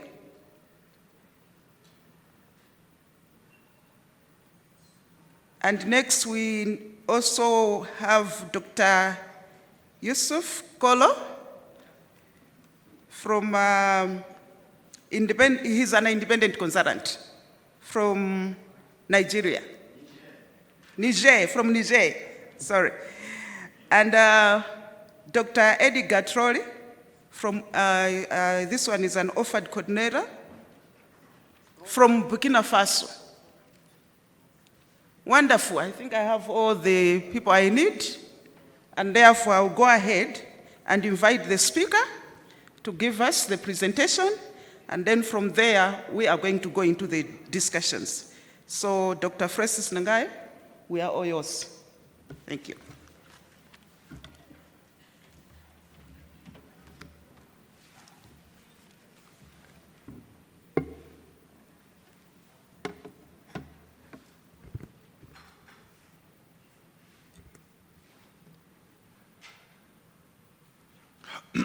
Thank you, Chair. On behalf of AATF and partners, I really thank you, Chair, for inviting me to speak at this auspicious gathering where I'll be sharing with you our experiences as AATF, and AATF works with partners, our experiences in handling GM products, GM crops, through a research and development pipeline all the way to the markets.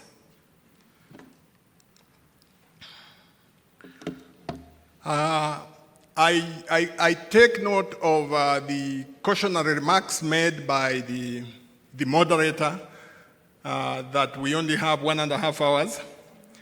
And I also know that the subject of GM technology can be very engaging, and that even as I'm given the chance to speak, I fully recognize the top-rank scientists that have been brought forward to be discussants, people I have a lot of respect for, and people who have been right at the front line of some of these products that I want to talk about. And so by way of outline, I will share with you the pathway for taking crops through the development plant breeding pipeline to become varieties that are then availed on the market for the farmers. And then after that, I will show you how AATF and partners have walked this path by sharing the case studies, 2 case studies. One is on the development and delivery of insect-resistant cowpea, also called PBR cowpea. And the other case study will be on the Taylor maize project. And this is about developing insect-resistant maize hybrids for deployment in Africa. And I know that time doesn't allow me to stray beyond those 2 case studies, but I know that these are not the only 2 crops being developed in Africa. I know, for instance, that the pipeline for developing GM crops in Africa is a rich one, and I will take maybe this early opportunity to recognize that we have GM cassava that has walked this pathway all the way to environmental release in Kenya that Professor Miano will speak about. We have also had past experiences from developing Africa biofortified sorghum. We know about cotton that has been commercialized. We know also about GM rice that is being developed to be adapted for growing in nutrient-deficient soils. And I've seen Dr. Kayode who does that work. So I wanted just to recognize that and stick to my script of 2 case studies before I conclude.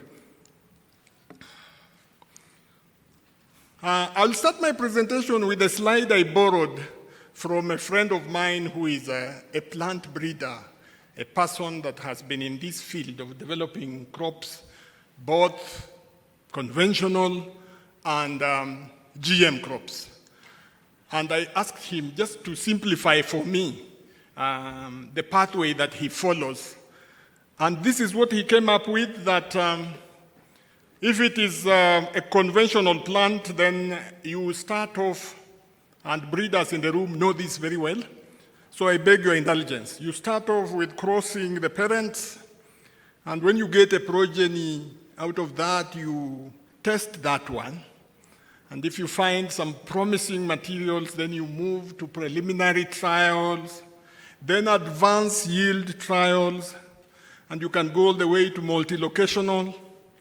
And then materials that are very promising there then advance to variety testing. And if you get a variety out of that, you may elect to protect it through plant variety protection, and then it will be ready to go to the market. Then he went on to say that if it is a GM crop, then you need to conceptualize what kind of product you want to bring on the market, and then go ahead with the early upstream research on gene discovery. What kind of gene would you like to use to improve that crop? Then the rest would be the lab work that came from, you had these details from the presentation by the Nigerian regulator, Dr. Rufus. Work in the lab, work in the greenhouse, all called contained facilities. And you will then end up selecting the best performing line, which we call a lead event, that will then now advance to the regulators for consideration for approval in a process we also call deregulation.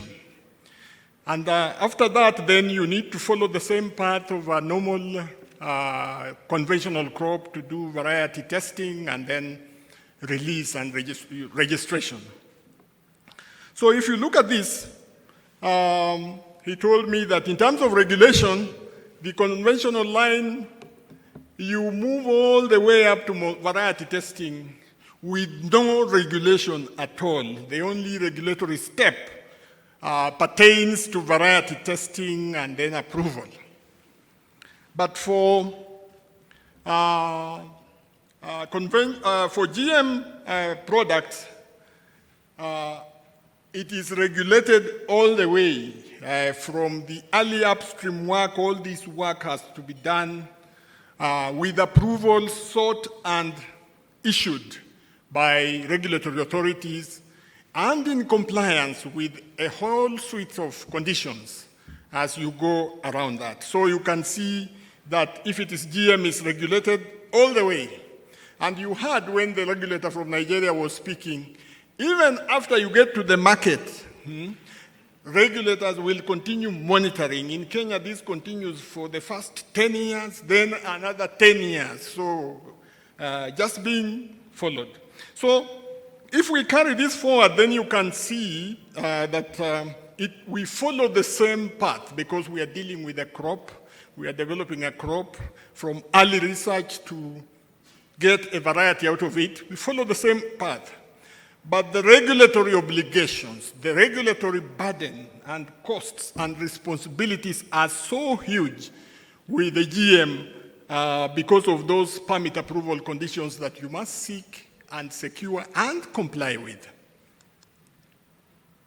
Let me now talk about real-world examples by sharing with you our experience working with insect-resistant cowpea. And I want to very quickly say that cowpea is a very important crop in Western Africa and in the southern parts of the African continent as a source of affordable protein that benefits the less endowed members of our society. But this important crop, while in the field, is under continuous challenge from insect pests, aphids, thrips, and the major one is called Maruca pod borer, which damages the plant and can inflict losses up to about 80%. Breeders who worked on this, I remember Dr. Jeremy worked on this before his current life, can tell you that they looked and looked for sources of durable resistance, and they didn't find. And that is when our interest was drawn to finding the use or adopting the use of BT technology to control this serious pest. So way back in 2004, AATF rolled out a multi-partner initiative to develop insect-resistant cowpea for African farmers. I mentioned that we work in partners, and this was a multi-partner initiative that involved USAID as a development partner, private sector, CSIRO as a lead agricultural research institution in Australia, and I've highlighted there the National Agricultural Research System. Let me specify as a pilot, we started off working with the NAS in Nigeria, the NAS in Burkina Faso, and the NAS in Ghana, then later on started working with the NAS of Malawi.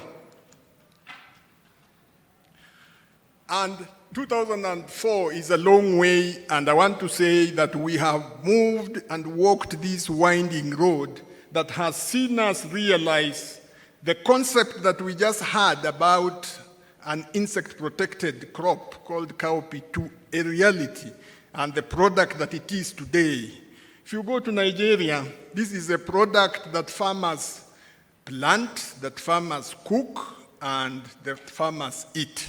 And we are very happy about it. And very briefly, without any detail, we started off in 2004, 2005, engaging technology donors and successfully signed a contract agreement allowing us royalty-free access to BT technology from Bayer, that we can then use this to improve cowpea in Africa.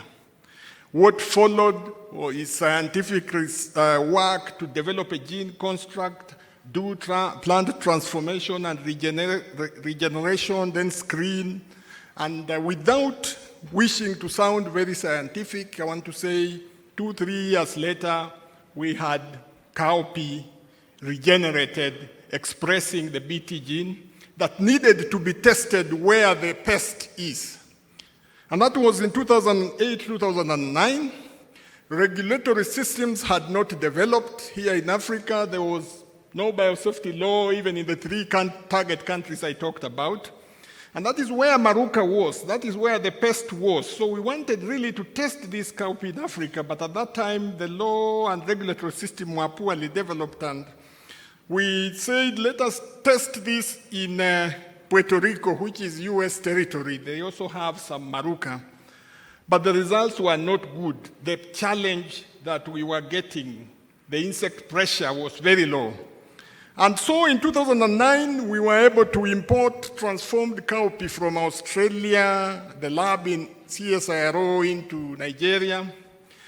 And to cut the long story short, what followed was field trials, and by 2017, we had assembled sufficient data on performance of this cowpea, sufficient data on the safety of this cowpea as a food, as a feed, its safety to the environment, and we submitted an application to the Biosafety Authority in Nigeria, who reviewed the application and in 2019 passed a landmark decision allowing for environmental release approval of BT cowpea in Africa. I am calling it a landmark because that was the first ever decision on a food crop in Africa outside South Africa.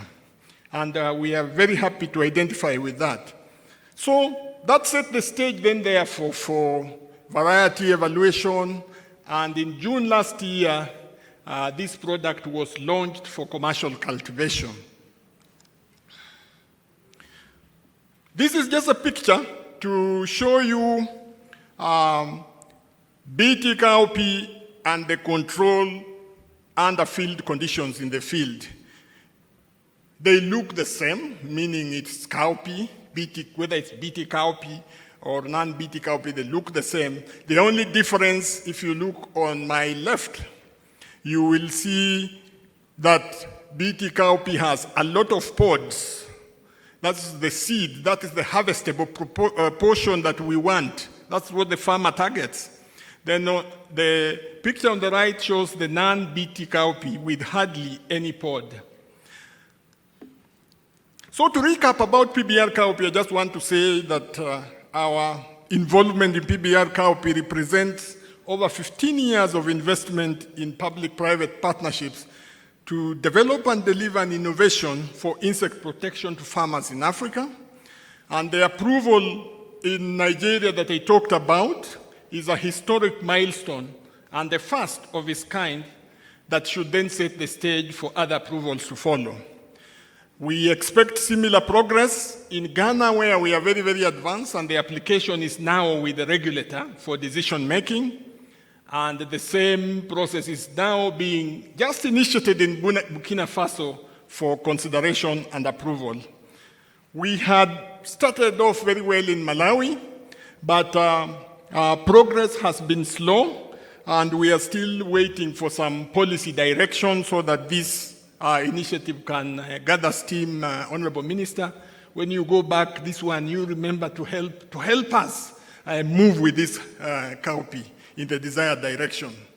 Let me now shift to talk about Taylor. And when we were calling the discussants, you heard this is a Taylor PI in South Africa, Tela Mozambique, Tela Kenya. So the experts are here, and my job is just to cut and raise for you.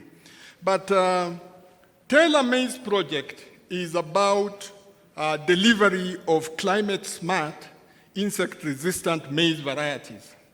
Maize, I don't want to belabor this, maize is an important crop, there's no doubt about this, grown and consumed by over 3 million people across Africa. But maize suffers two major constraints under field conditions that diminish its popularity as a food crop in Africa. One is the challenge of moisture stress that is getting worse by the day because of climate change. And that's when you see the picture of Africa there, this one was picked from people who monitor data. It shows the relative frequency of droughts in Africa in a long period. This was like in about 30 years. And you can see those circles showing the intensity and severity. What is notable is the big circle around the Ethiopia area, which captured drought that we had in Ethiopia around 1983-84. Those who are alive know that that was drought of biblical proportions, and we don't want to go there. But it's likely that with the reality of climate change setting in, such things may unfortunately be common, and that's why we need climate-smart crop varieties. The other challenge affecting maize is one occasioned by insect pests. There are those called stem borers, some shown in the picture there. Stem borers can cause losses to the tune of 15 to 20% in a season. And when we thought we had stem borers to deal with, and in some areas this would be tolerated, in 2016 we had another outbreak of a serious pest called the fall armyworm that spread all over Africa, and now the picture has changed. So maize is under continuous threat from this new pest, compounding the problems that we had before. So Tela project was rolled out in 2008 initially in 5 countries, but it was later extended to encompass Ethiopia and Nigeria. So there are 7 countries shown here. And the approach was a multi-pronged having a multi-pronged product development pipeline that on one hand sought to deliver conventional drought-tolerant maize hybrids. And this effort moved very quickly, and the last time I counted this pipeline of developing conventional hybrids called TEGO, there were like over 120 hybrids released. But more importantly, we also had a transgenic, in other words, a GM segment that was looking at developing drought-resistant GM hybrids that would then be stacked with the insect-resistant maize. And that is what is called the Tela maize varieties, and we have also moved well with this. And in South Africa, Tela maize as a GM crop is commercialized and cultivated. And just recently, we had Nigeria also, where we've been conducting trials, look at our application and issued an approval for environmental release. So in the next 1 year, there will be a focus on variety evaluation, and after that, we should then be having this availed on the market. We are also not doing that well, that badly, and we made a lot of progress in Mozambique, and the PI for Tela in Mozambique will explain this, and similarly also in Kenya. So let me save time by saying this is just a snapshot of how the GM crop planted side by side with the non-GM is like. And you will hear more also from the discussants. But to recap then about Teller maize project, I want to say we have made very steady progress. Went ahead and had trials in the 7 project countries. We have secured environmental release in South Africa, commercial release and environmental release in Kenya, Nigeria, Mozambique, and Ethiopia, setting the stage now for the final leg to develop varieties that can be commercialized. We have also had some challenges, and in Uganda and Tanzania, which are Teller partner countries, we've not made as much progress because we encountered restrictive regulations that have slowed down and even kind of disrupted our progress. But we are sorting this one out and engaging the policymakers so that this work can progress. I picked this slide from a presentation I made elsewhere, and that time I had said a lot has been invested in developing GM crops for Africa. Conservative estimates put the investment at about $0.7 billion in the last 20 years. At that time I said several crops were in the pipeline, and we expected some release from 2015 to 2022. This was about 7 years ago. And I was then talking about maize, the Teller maize. And you heard Teller maize has been commercialized in South Africa, and other countries are about to commercialize. I was talking about cowpea, and I've just told you how cowpea, we made a recent breakthrough in Nigeria, and we are expecting similar efforts in Burkina Faso and Ghana. I was talking about cassava, and the professor at the other end is a PI for GM cassava, virus-resistant cassava, that he has worked on ever since I knew him when he was a young man, a fresh graduate from the university. Now you can see he is a professor at the university.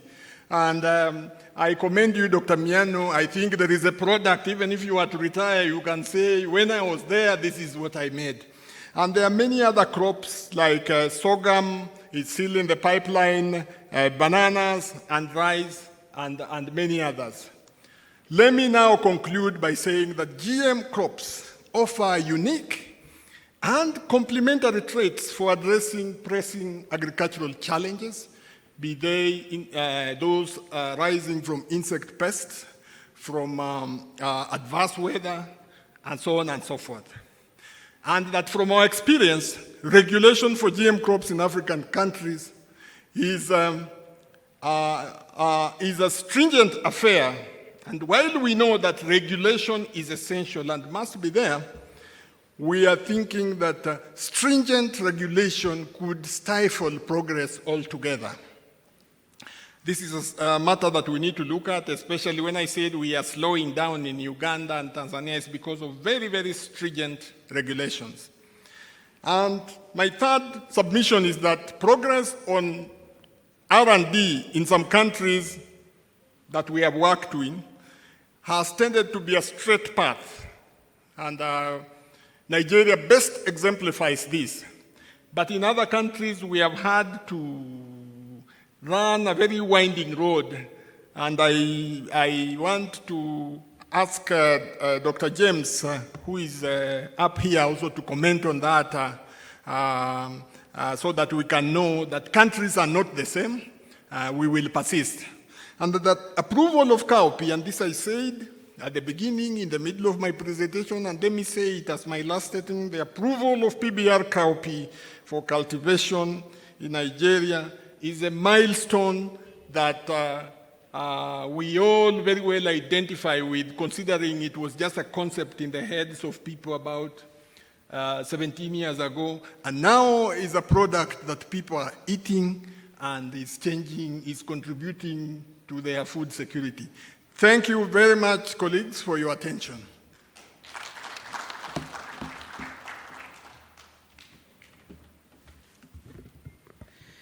Thank you very much, Dr.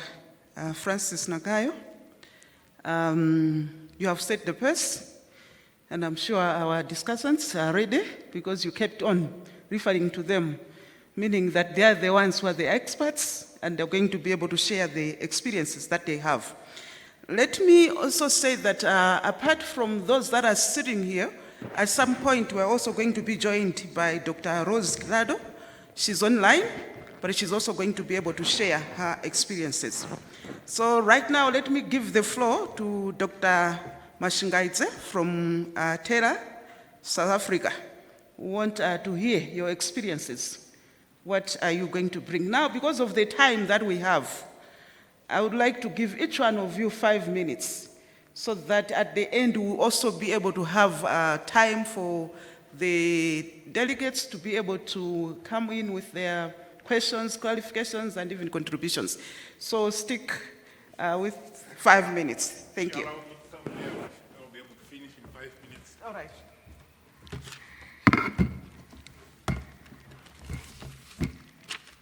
Thanks, Chair. I'll just share very quickly the experiences in South Africa.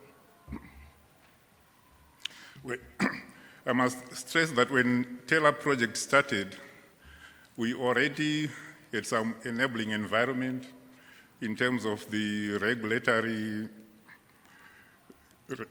space. In South Africa, GMOs are regulated under the GMO Act of 1997 as amended in 2006. So we already had functional or operational regulations. And if anything, 3 crops had already been commercialized, for example, BT cotton, all the way from 1997, BT maize in 1998, and perhaps to stress that in South Africa we've been eating GM maize since 1998, and we are still standing strong.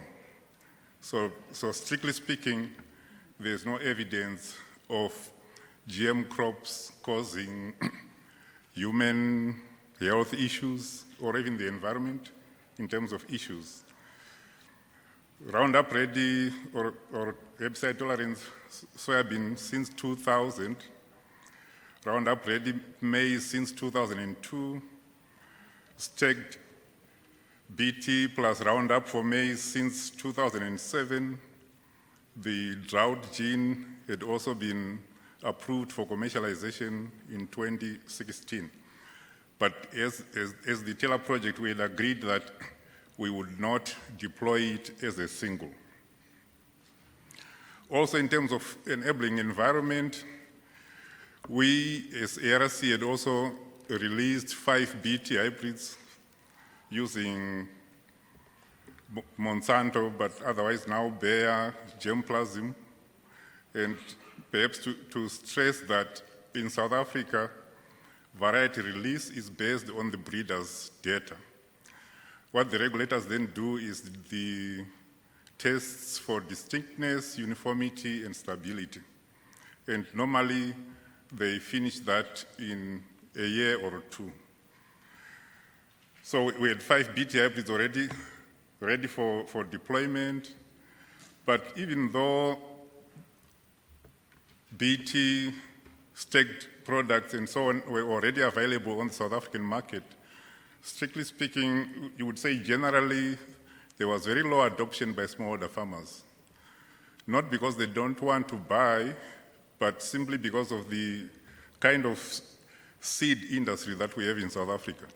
I think unlike most other countries, you can't go onto the market or rather into town and come back with seed. You would have to, most of the time, obtain the seed directly from the seed companies. So for that reason, there was low adoption by smallholder farmers and equally lack of information in terms of the availability of GM varieties for them. So therefore, WEMA and after that TELA was basically an intervention to get smallholder farmers to access GM technologies. And to get going, we then engaged with local seed companies in terms of the availability of Taylor products or GM products for them to deploy to smallholder farmers. And we engaged them in terms of the licensing arrangements, stewardship in terms of insect-resistant management, and so on.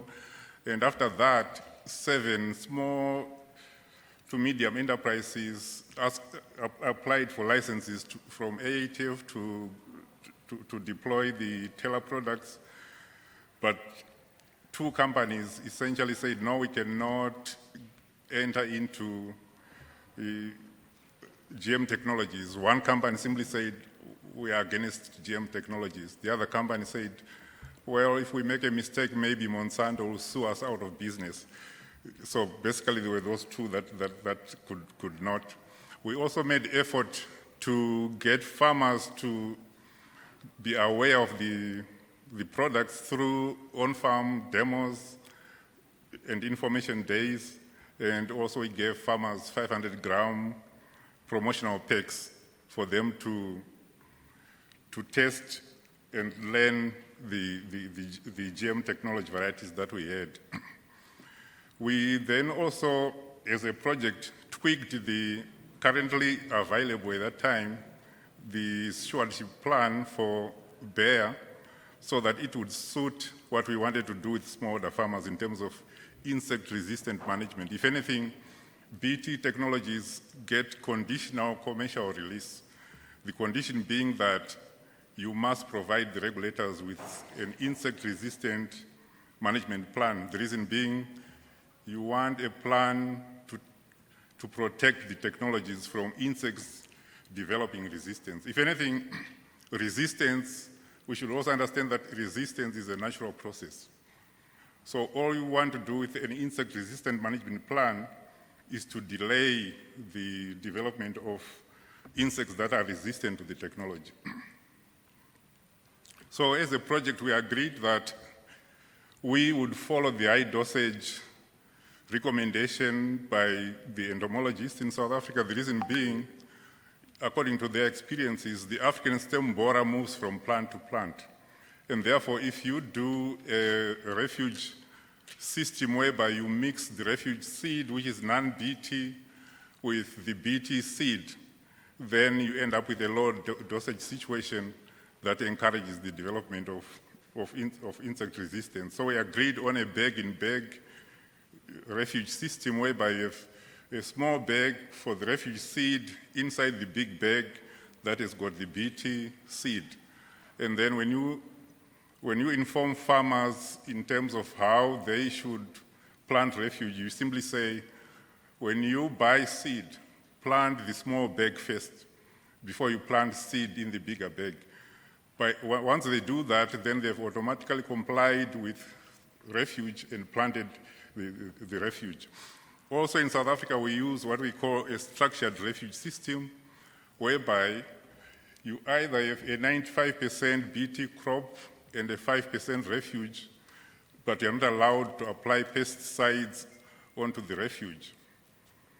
Or you can do an 80-20 system whereby you can plant 80% of your crop being BT and 20% of your crop being non-BT, but you're allowed to apply pesticides in that 20% so that we don't have too much of a yield loss. So for Taylor, we agreed that we don't want to confuse smallholder farmers by saying plant 80% and then in the 20% you can apply pesticides. We simply said we will go for a 95% BT and a 5% refuge, whereby then they don't have to apply pesticides in the 5%, and equally it's not much of a loss if there is insect damage in the 5%. We also then did training of trainers in terms of the insect-resistant management by training representatives of those seed companies that had been licensed to sell Taylor products, and also representatives of the provincial departments of agriculture that would then train farmers in terms of refuge compliance. To date, I must say about 125 tons of BT seed has been sold to smallholder farmers, and they've planted around 12,500 hectares with such seed. In terms of insect-resistant management compliance audits, we have a stewardship officer whose job is to go to those smallholder farmers that have acquired BT seed and determine whether or not they are complying with planting refuge. And our findings to date are that 98% of the farmers comply in terms of planting refuge, which is a good thing, and I think anything higher than 90% is actually something to behold. Also, in terms of insect resistance monitoring, we have our entomologists going out in the field, collecting larvae of the African stem borer as well as the fall armyworm, and doing feeding trials with BT-MON 810, BT-MON 89, and also conventional. And the findings to date are that BT-MON 810 in South Africa gives partial control of both the African stem borer and the fall armyworm, but BT-MON 89 provides complete control. Thanks, Chair. Thank you very much.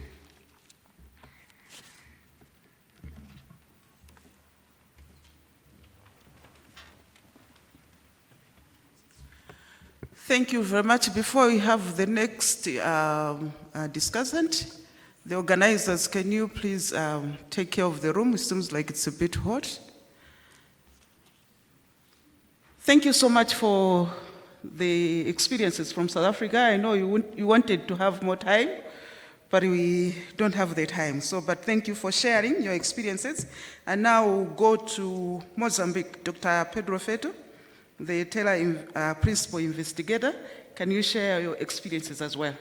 Thank you so much. You can, yeah, you can be there.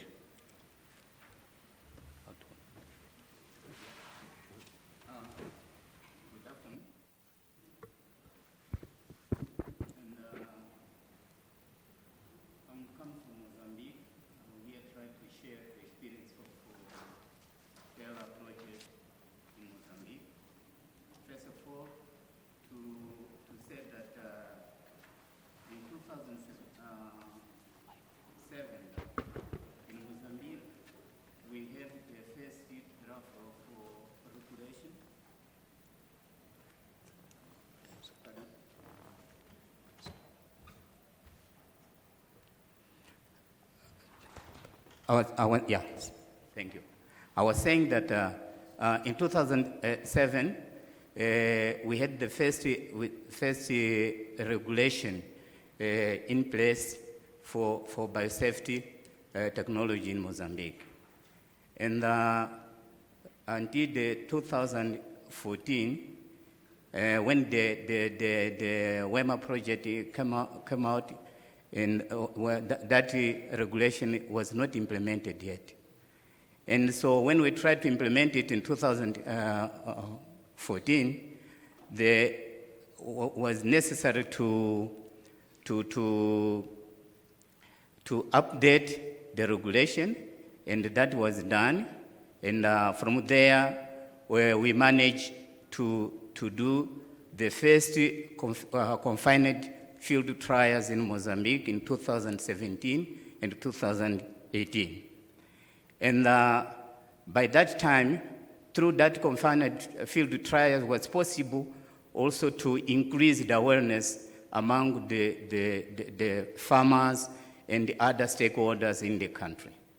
Since we know that biotechnology is a controversial matter, and particularly when the knowledge is less among the country. And after we managed to do the confined field trial, so through the Taylor project, we went through we applied for us to go for environment release, which was allow us to make multi-location trials using the drought tolerance hybrid and insect resistance stacks. And that process exactly took long, and finally, just to say that we submitted our application in 2019, and approval come out in 2021. And so because of all that delay, only now, and that approval was not for environmental release as such, was for multi-location, allow us to go for multi-location trials. So now we're in preparation to go for multi-location trials with the two proposals. Idea is to develop information that can allow us to release variety in the future, at the same time to convince the regulation authority in terms of performance of that material across the whole country. It's important to mention that the multi-location trial will be done in 7 sites across all the country. Maybe here, the most important thing to mention is the challenge that we're facing, particularly with regulation.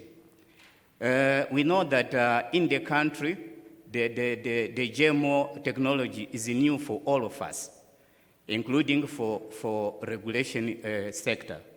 So what we feel that is our regulation sector is need also the empowerment in terms of capacity, and we're sure that African initiatives, they'll do that. ABNEL is one of these institutions organization that also is working strictly with our regulators. And from there, we know that if regulators are in functional regulation is in place, it's possible for us at the research side to go ahead with the technology. And idea is exactly to take this technology to the farmers, which can use and reduce the impact of insect and the drought problem that we're facing in Mozambique. Thank you. Thank you very much, Dr. Pedro Feito from Mozambique. I'm sure that the key messages are being captured, so they are going to be presented to us tomorrow morning, so I will not bother because of time to go through what are the key messages that are coming from our experts. But let us go straight to Kenya, and there we are going to have the Terra Principal Investigator, Dr. James Karanja, to also share with us the experiences from Kenya.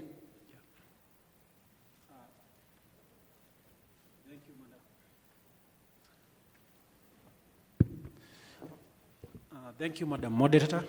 And James Karanja here from Kenya, and I'm going to share with you some of the experiences and where we are with this technology. So maybe just remind you that in Kenya is where we believe that maize is food. And if there is no maize, so there is no food. So, and in that case, you look at the current situation, we are talking about 3.5 million people that are already under risk of being at hunger because of lack of the food, and this is maize. So at the same time, if you look at the same situation, you hear that the current price of maize in Kenya is, if you compare with last year time right now, the price is of 25%. So, and the first crop to be harvested, we are talking of around July. So now you can imagine between now and July, so what will be the price of this commodity? So, but thanks to the partnership of the public-private partnership that came during the Wema time, and here they focused on the conventionals. Together also integrating the other technology. This morning I heard about there is no technology that we can say is a silver bullet. So to solve out these challenges. So the partnership came in, which is a public-private, and bring together all these tools. But first of all, they gave the priority to the conventionals, because this is where we do not have a lot of challenges, and later integrated the technology to now boost what they have already produced or what they developed under the conventional. And let me say that the choice of also the product name here was very important. So if you go to Kenya, people, they don't know about the WEMA, but if you ask them about the drought tego products, they know them. So you see the word tego, which is also Latin, meaning that the commodity, the product has some drought tolerance, I think was also very good. And in that case also, when we started bringing in now the technology, so we were only building up on what we had already developed. So already the product is already with the farmer as a conventional. So what we are telling them is that we are just bringing this an additional advantage. And here is where you are working with a challenge that the farmer, they know. And again, also, the choice was also integrating everyone in the process, engaging everyone, I think was also a very good experience in Kenya, where you work with the regulator, from the regulator all the way to the consumer. Here we are talking about the farmer, including the people who are at the middle. This we are talking about the scientists, the religious leaders, and the like. So, so for that case, WEMA and TERA, the way it was structured, I think also was also key, because we had also team. When it comes to the product development, we have the team that is dealing with that. Not the same team that coming and talking about the communication. We have a team that help in doing the communication, selling out the idea. And also when it comes to the regulation, that's why we have Dr. Nangayo here. He was the lead for the regulatory. So that when we have the regulators, so we don't have James again, who is the product developer, to go and then talk to the regulators. And again, also, we are talking about the people who will deliver this product. So we had also the deployment team, which also we call now the seed system, because by the end of the day, the seed companies are the ones that are going to get this product to the farmer. So we had all this structure, which has been a very good success when we come to the where we have reached in Kenya. So where are we? So in Kenya, we know, in the morning we were told that yes, we had this regulatory framework, and by 2010, that is what we started the first CFT for this technology. And I think here also, the choice also, again, of the brand name. So here we don't talk about the BT maize and all that. So we talk about the Terra maize. So that, because sometimes you can imagine when you talk about GMO maize, so we talk about the Terra maize. The choice also for the word is also very important here. So the Terra maize, we started in 2010, and by 2016, we were able to write to our regulators based on the data that we had collected from the CFTs. And our regulators, they were very quick enough. I remember we submitted around March, May, and by June, they had already given the approval. You can go ahead and do the national performance trial as a requirement. But because of the engagement of the regulators and some of the challenges that I think they were highlighted also in the morning here, where we have the overlapping mandate in terms of the regulation. So again, you are talking about another regulator who is also managing the environment. And again, here also we got stuck a bit, but by 2019 we get the approval, and 2020 we hit the road to go to the national performance trial. And again, because of that continuous engagement with the regulators, I think we had a very easy time to work with our Kenya Plant Health Inspectorate Service regulator, who are mandated to do these national performance trials. And by 2021 March, we were able to complete this. And again, through the engagement, and they were able to sit down, guided by a committee that is called the National Performance Trial Committee. And out of the 6 candidates that we had submitted, they were able to recommend 3 to go for, suitable to go to the, for commercialization. And again, our regulator here, the National Biosafety Authority, was quick enough. When we wrote to them, they said, we don't have any objection. These varieties are equivalent to the conventionals.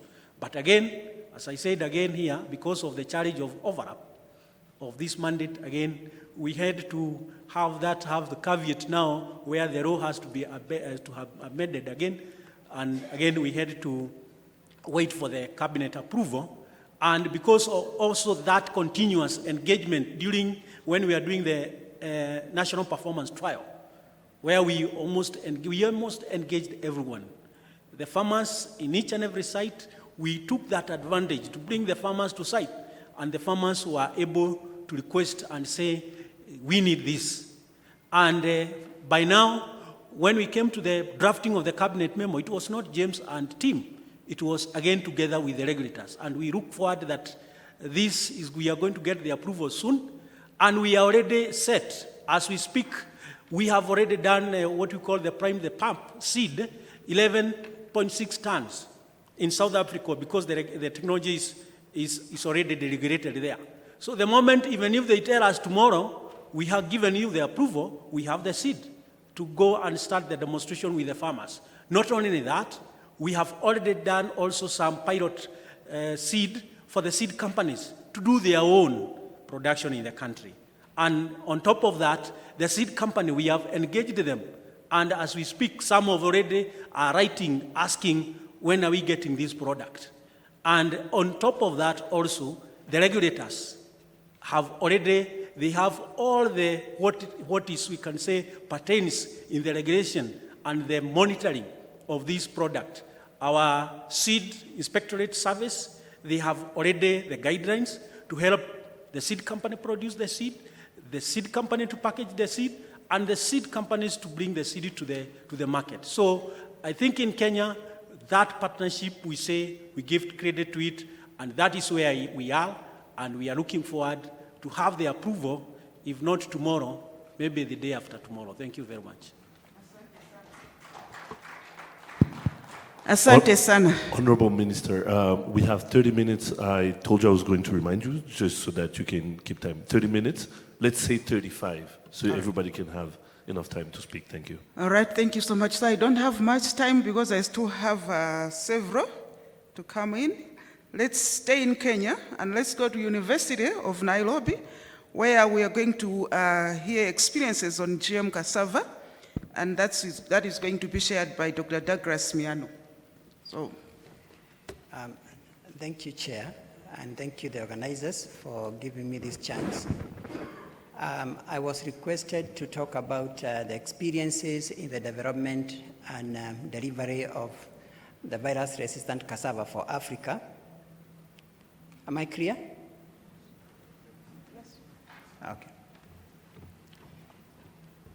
So I'm saying I was requested to talk about the experiences in the development and delivery of the virus-resistant cassava for Africa, and more so focus on the differences and the similarities between the different countries that are involved in the project in the process of developing and delivering the varieties, the products. So as an opening statement, I would want to say that the countries that are involved in, or the institutions that are involved in this research, it's a collaborative project that involves about 4 countries at the moment in Africa. We have Kenya, and in Kenya the work is being led by the Kenya Agricultural and Livestock Research Organization. We also have Uganda, where the work is being led by NARO. We have Nigeria, which is led by NACRI, and we also have Rwanda, which is being led by LAB.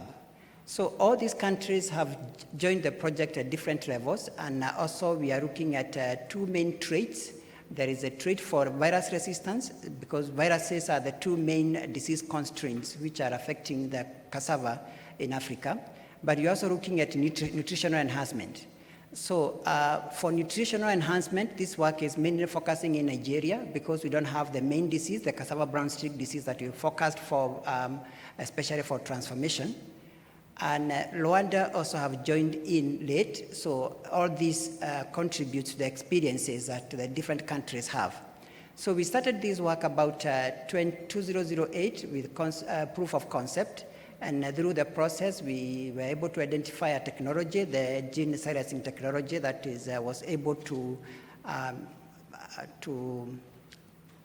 come up with a product that is resistant to cassava brown streak disease, and we are combining that with conventional breeding, so conventional resistance, so that we can have resistance to cassava mosaic disease and cassava brown streak disease.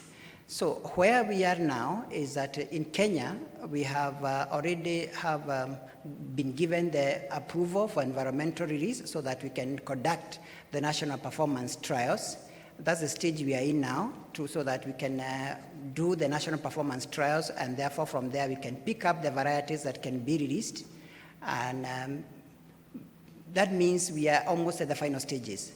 But the process of reaching there has, as Francis has said, for some countries, the path might be seen like a bit straight. For others, it might be a bit not as straight because of a number of reasons. So for one, the main country that we have started with and have been moving together to developing this cassava is Uganda. And when we reached the stage of applying for the approval, we wanted to do this in the two countries, Kenya and Uganda, because the development, the testing in the field, and all the data that we collected for the regulatory data and everything we did using the sites in Kenya and Uganda. Unfortunately, when we reached the stage of application for approval, while Kenya, we have the systems, we have the law, and we have the regulations, Uganda did not have the laws and the regulations to do that. So it was a bit painful to see that we've been working together with Uganda, and we have reached the stage of where we are going to the next level, and we couldn't move on to the next level because of the rules and because of the lack of the rules and the regulations that needed to move to the next level at that time. We know that they are working towards having those issues resolved so that they can move to the next, but that's a good experience of where people have really, really worked hard, invested so much, and yet you reach a stage where you cannot move to the next level, or it is taking time for you to move to the next level. So as I have said, for Rwanda, they have joined a bit recently, so they are conducting their confined field trials, and they're making really good progress. So, and we hope by the next few years, they should also have the roles, and they can be able to move to the next level. Nigeria, they're still doing their national performance, the confined field trials, because for them, their focus is on nutritional enhancement for now, and those products came in late. So the only place now where we have the product moving to the next level of national performance trials is in Kenya. So, but all said, what I would say is that even in Kenya, we have had our fair share of challenges, because it's like we've been growing together with the National Biosafety Authority. We started together about when it was formed in about 2010, 2011. That's when we are starting our trials. So every time we are moving to the next level, we are running new things. And one of the biggest challenges now that we have is especially dealing with the environmental impact assessment, because even conducting the national performance trials, those sites must be approved by NEMA. But all said, I think we can say we have made good progress. This has been contributed because of the different teams, just like Tara has said. We do have a technical team in each of those countries, and broadly, because we also have a partner, which I was almost forgetting, the Danforth Center, Donna Danforth Plant Science Center in the US, who have also been a part of the team. So we have the technical team, we have the regulatory team, we have the communications team, and we also have the seed system, a team that is looking at the seed systems. And all of these teams have helped us to move from proof of concept and all the way to where we can say that in the next few years, we shall have cassava that is resistant to viruses being grown by the farmers. Thank you. Thank you very much. I think we can do better than that. So thank you very much, Dr. Douglas Miano, for sharing your experiences in GMO cassava. Let's go straight to Dr. Yusuf Kelo from Niger. And you're also going to share your experiences. But let me say this before you come in and to make your contribution. Let me alert Dr. Rose Hidado to make sure that she sticks to her 5 minutes. when we give her, because she's online, so I want her to just summarize her contribution to 5 minutes.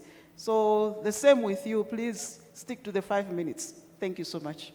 Okay, thank you very much. I will talk about PBR cowpea because it was under my management, but PBR cowpea was released to the environment in Nigeria.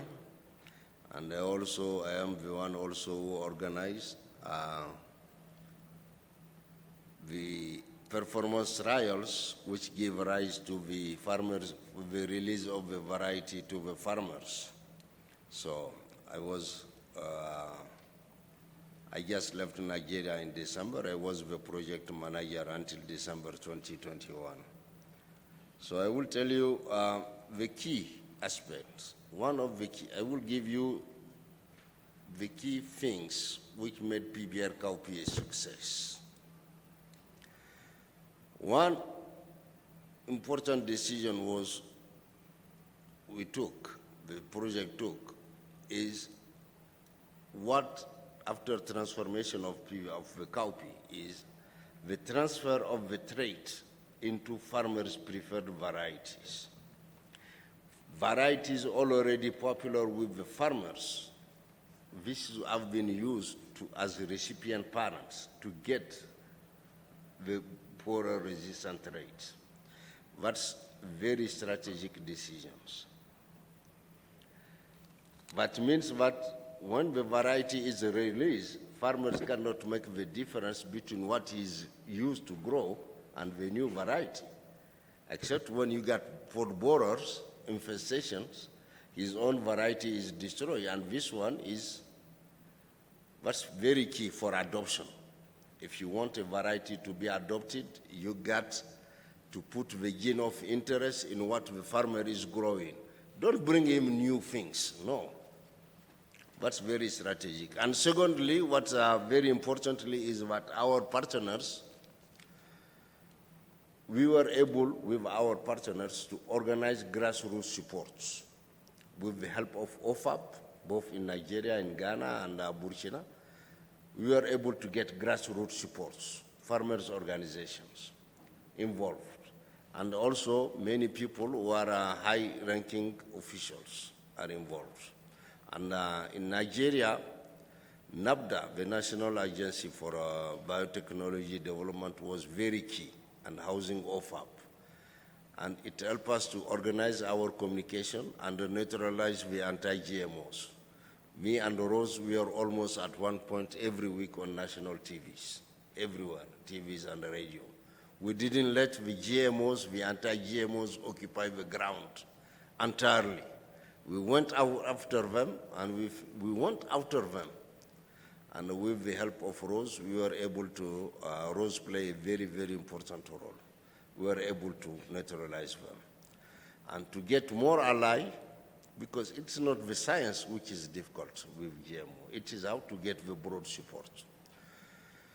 We were able to get our seed science, seed companies, people, official of Ministry of Agriculture, farmers' organization to visit countries like Australia and the US to see how GMOs are made in this country and how they are being grown. And we got our program which is called Seeing is Believing, and we even went to South Africa with some of Nigeria officials to visit the cotton plots and the Taylor maize plots to make them see. And that was very important because there are many officials, high-ranking officials, to whom the Minister of Agriculture listened. When they visit the US and other countries, they saw how GMOs are grown, they get convinced, they came. It is our, so it was very easy for us. The minister were just, the day the Minister of Agriculture and Minister of Science and Technology publicly approve and endorse GMO crops in Nigeria, I know that things are, PBR cowpea will be out to the farmers. And so this is how to organize your partners and how to fight against the anti-GMO groups have been very key. The rest, the scientists have been trained to organize field trials. It's not a big deal. The new thing in GMO is the anti-GMO communication. That's the only big thing. If you can deal with it, organize your partners, then you get everything. So the second one is how to organize the seed system and delivery, because it is a new product. So when we are already preparing the performance trials, we are multiplying seed to work with seed companies.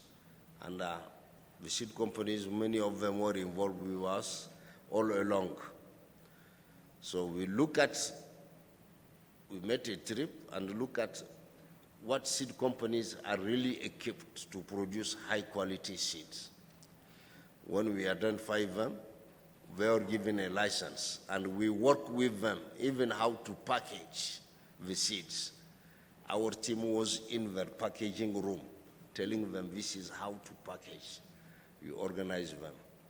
So, and when we finish everything, then we had our launching program in Kano, where we invited all the politicians, the local leaders, the central leaders, and it was on media, so everybody knew about PBR cowpea is out and is ready for commercialization. So if I summarize, this is how I will summarize them for you, what we did. And especially the work for OFAB did, the chapter Nigeria. That's very great work. And thank you very much. Thank you very much for sharing that, and very important. Right now, let's go straight to Dr. Rose Gidado, who is online. It's your time, Doctor, to share your experiences.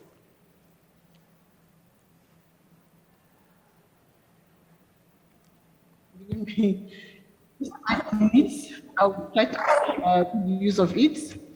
And first of all, let me congratulate AATF and partners for putting up this, this conference. It's really good seeing Africans coming together and then trying to find solutions to their challenges. So I have actually modified what I'm going to say a bit. Kolo has actually covered everything. It's just like about taking GMO products from research and development to the market, to the farm, to the market, and then to the stomach.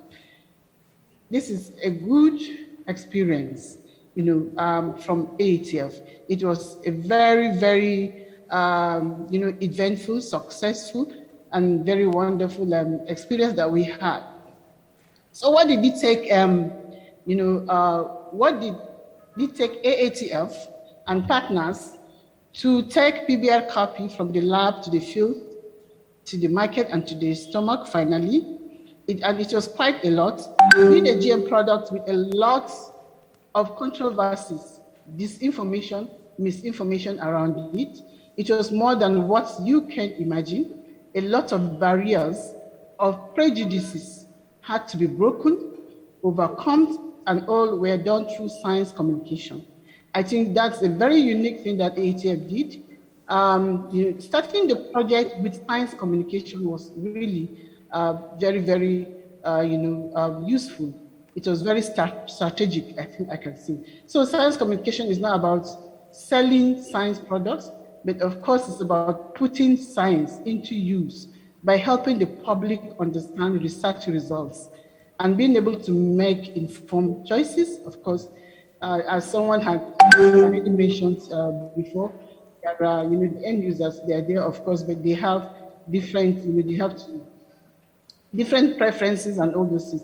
So first of all, the PBR project had a communication component in it from the inception, and some little amounts were actually set aside, first of all, to sensitize the scientists to build their capacity in this area because it's new. Because I remember most of the problems we had at the beginning, we had problems even with the scientists, not just the anti-GM group, but even the scientists did not understand what it's all about. And some of them were used by the antis, of course, to bring us down.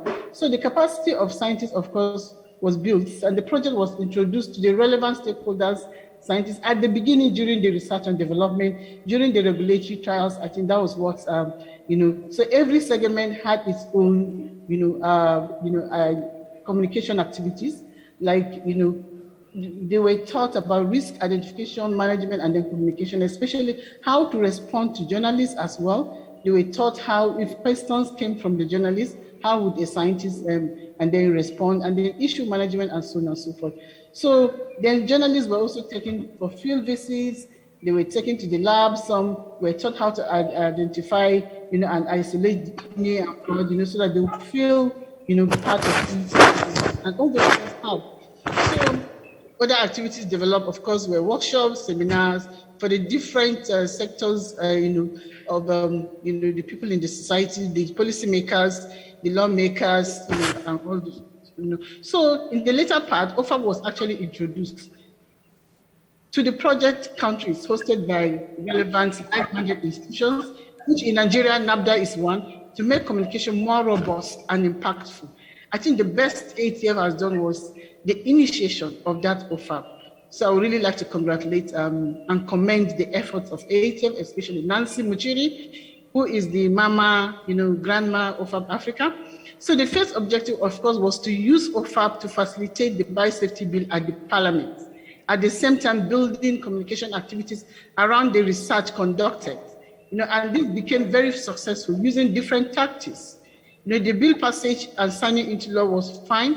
It was successful, and all. So during the period of that, retreats were held, trainings for the journalists and what, seeing is believing tours and all those, to South Africa, to India, to Burkina, when Burkina was on top of her game. And so we had like different, activities for different segments. Then we had pre-release when the project was almost at the conclusion, the evaluation trials, where the dossier was actually developed and what, and before submission to the National Biosafety Management Agency, of course, starting with the responsibility of ensuring that GMOs are safe, for use and all. So we had to build, communication activities around that, some trainings. We had stakeholder identification, mapping and what, who has power, who does not have power, who has this, mapping them, reaching out to them, and all those. So it actually helped quite a lot, before submitting the dossier to the agency. So, and even after submission, we still had activities, getting the stakeholders buy-in, meeting with them, doing one-on-one engagements, dialogue, and all those things. So, and that's, we got it, we got the PBR copy. Of course, we got it released by the NDMA. And the next thing was, of course, to meet with the Varietal Release Committee to get commercial approval, on a national background. And so that's, we had to build some activities around that, making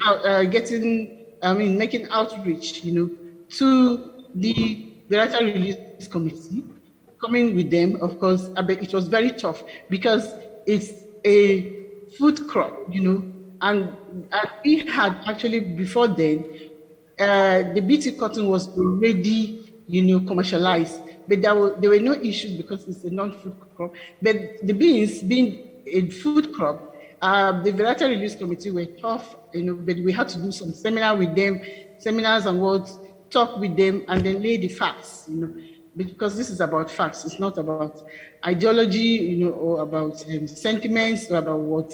So that, I think, went successful at the Varietal Release Committee, because they have two segments. They have a scientific committee that looks into what you are submitting before the larger committee gives you approval.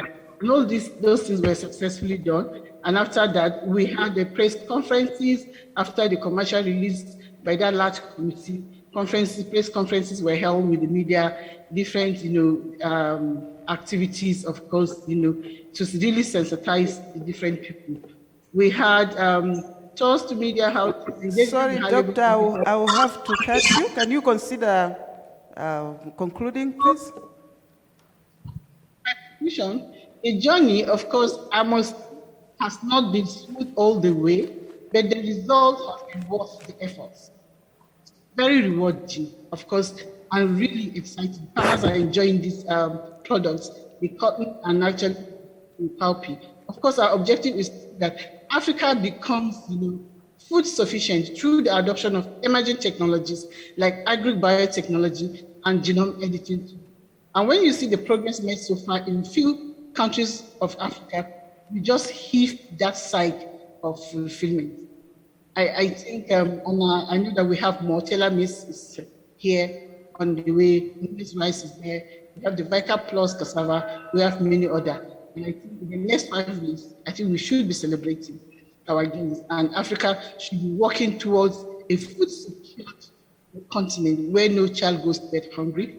Thank you for this 5 minutes. And thank you one and all. Thank you all my bosses that are there, Professor Abdullah Mustafa. Thank you very much. I wish we had more time for you, but thank you for your contributions. Very important, and thank you for being there. Let's go straight to Burkina Faso, and we are going to hear experiences in PBR cowpea by Dr. Edgar Troll. It's BT cotton, not cowpea? Okay, he's saying he's going to share on BT cotton. Okay, thank you. Honorable Minister want me to tell a very long story in 5 minutes. I will find a way to manage. I wish our Minister of Research was here so that you will understand that there is no political opposition to BT cotton in Burkina Faso. But that is how the statement is all over the world. So, to tell you that still there is authorization for cultivation and commercialization of BT cotton till 2023. But since the technical suspension, I will tell you why. The production has declined from 800,000 tons to half, even less than 400 tons. And Burkina lost its position of first producer in Africa to fourth. Yeah, so it's a matter of declining, and farmers are now claiming for a quick return of the technology to their hand. So difficult to understand that still, even cotton companies are looking the technology to get back to the farmers, but now they are checking on the simplest way to have the technology on board again in Burkina Faso. So I need to go back to 1924. From that date, Burkina is cropping cotton and being used pesticide. And it's come to a time in around 1990, so all the pests developed kind of resistance to key molecules that were used to control them. So it was kind of emergency call to INRA, that is the National Research System, to find solution, because farmers moved from recommended 6 liters for a hectare to 10, even 18 liters for a hectare. Can you imagine? And they were not able to control the pest. So the first solution we focused on was biological control using baculovirus. Baculoviruses are natural enemy to the key pest for cotton, that is Helicobacter. Actually, I have a background of virologist, so when we start working on baculovirus, we schedule the work for about 8 years so that we get to a good result. So that was not the solution, because we were in emergency, and quickly Burkina looked for BT cotton around 2003. And the difference that we have in Burkina, I like to tell people that we had Burkina cotton, BT cotton. We did not introduce BT cotton. It was not a ready material for farmers to crop. So because Burkina has a very long and strong story of developing varieties. So we had our variety called FK35 that was very strong in terms of yield, but in terms of key traits that are fiber strength, fiber length, but also whiteness. So we had that variety, and we did not want to lose our label in the world because that was the variety that farmers know very well. So we decided to introduce the gene. So it was collaborative research in between Monsanto, INRA, and the cotton companies. So that's where the problem started, because we had to use BC cross. You know, BC is back cross integration, and we did it at the right way because farmers were really involved. So it was a participatory breeding. So from BT back cross 2, we got good results in such a way farmers were in a hurry to use the technology. So they decided to take the technology, and it was no one there to tell them that this material is not ready yet. We still have to go for BC3, 4, and 5. But for breeders here in this hall, they will know that even BC2 was not a limit to deliver with very light variety, but we had to follow up by generation to see how we can keep, moving with seed, having all the traits of concern. That means fiber length, whiteness, fiber strength, and the BT genes. But that was not done, so we got failure of maintaining two technologies together. That's what happened in Burkina. And after 8 years of use, it was successful. Since I told you, we had 800,000 tons as production, and we were #1. But surprisingly, one day there is a professional body called, it's like a community of, all stakeholders for cotton. So they decided to reduce the production of the BT because of the quality of the fiber, saying that the normal cotton has fiber length in between 24 to 32 millimeters. And Burkina was ranging around 26 to 28. That was long fiber, very good product for international market. And they said that it was a reduction of the fiber length. For breeders, they will know that when you have back cross 2, F8, that is kind of population we had in our field. It's a mix up of everything. You have long fiber with one single gene, long fiber with two genes, different kind of combination you can now go and select within the population and start doing, working on the seed system with the long fiber bearing the two key genes that we were looking for. I will not go deeper in the technical issue, but because that also adds another issue. So that is how we were dealing with the BT cotton in Burkina Faso. And, how they call, the technology has a, how do you call it? Like you pay for the technology.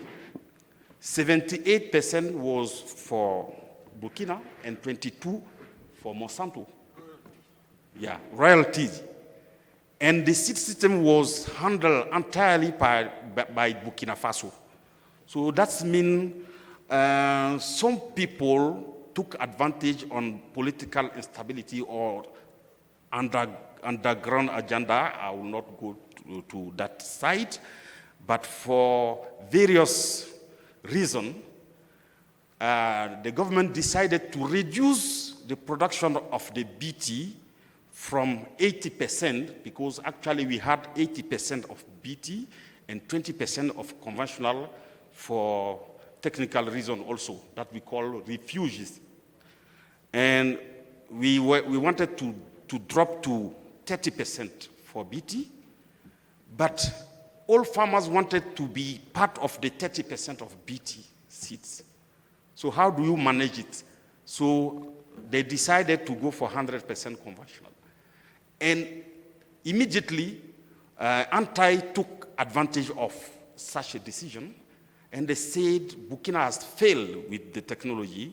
Burkina is sacking Monsanto because the company is losing something like 50 billion CFA. So we had to quickly, because OFAB was around, call for an international meeting to start explaining to our partners that there is no failure for the technology, but it was a problem of the technology that we can sort out. Actually, I'm talking under the control of my boss here. The director of INRA is here. He especially asked me to propose solution, and I've proposed 3 solutions at that time, but likely they did wanted solution. In fact, someone took advantage on providing 3 million liters of pesticide. That was a new business. How can you quickly cancel this new business and come back with a technology that will, kill their business and bring back the BT cotton? That is where we are, but actually BT cotton was accepted by farmers, and we were even eating the BT seed through our animals or straight because we have food from the seed floor, and 52% of edible oil was coming from the cotton seed. Everything mixed up together, conventional and BT. They don't check on where the seed is coming from, but we were eating the oil. I will stop here. Maybe if there is a question, I have here people who can even help me to respond. Thank you. Thank you very much. Thank you so much, all the experts and all your contributions. Without wasting much time, maybe I just have to take 2 or 3 questions so that we can wind up the session. Yes, we have 1, 2, the third one who's going to be the last one? Okay, 3. So let's start with Doctor here, and then we'll just go the 3. And maybe you need to sit here because maybe you need to speak. Thank you, Honorable Minister. Thank you to the presenter and panelists. It's a very short contribution. When it comes to cotton in Burkina, we need to consider 2 things. At the political level, at the international level, we have, let's say, a kind of competition between key blocks. The cotton sector in Burkina Faso is mainly funded by banks in France. The BT cotton technology came from the US. You can understand the pesticide companies are mainly funded by France. You can easily understand, I cannot be funding the seed sector while the technology is dragging the money to the US. Any single challenge will be exploited to stop it. This should be considered. The second thing to consider is that when you deal with international companies, you also need to know how to negotiate. One weakness was also that national scientists couldn't do anything with the gene without the consent of Monsanto. So this is also something we need to consider. But today, it's mainly farmers pushing the government to bring back the BT cotton, because today they are really growing cotton without making benefits. This is some consideration we need to have, but the key thing here is the political will. just make the decision what is good for our farmers. And when you involve farmers, you cannot definitely take a wrong route. Regarding cowpea, the lesson is the amount of the numerous concerns raised by those who didn't know the technology and were raising absolutely right concerns, but at the same time you have those opposing based on ideology, the technology. And this cowpea thing definitely broke the, let's say, the rules, because this is the first food crop. And today, it has opened doors for other food crops like maize, and we expect cassava also to go through. We expect rice also to go through. But what we need to do is, let's consider those opposing as part of a game. Scientists, you are meant to address the concerns raised. And decision makers, Honorable Minister, your role is to decide for the best of your countries. That's the best way and the only way Africa can benefit from this technology. Thank you. Thank you very much. Thank you for that contribution. Thank you. Next, let's keep our contributions short. Yes, it will be very short. Just to add to what Jeremy said, in fact, we have 3 cotton companies in Burkina Faso. The biggest is producing 80% of the production of cotton in the country, but this biggest company is owned by French companies. 60% of the share by French companies. So you can imagine where we were at that time, at 2015.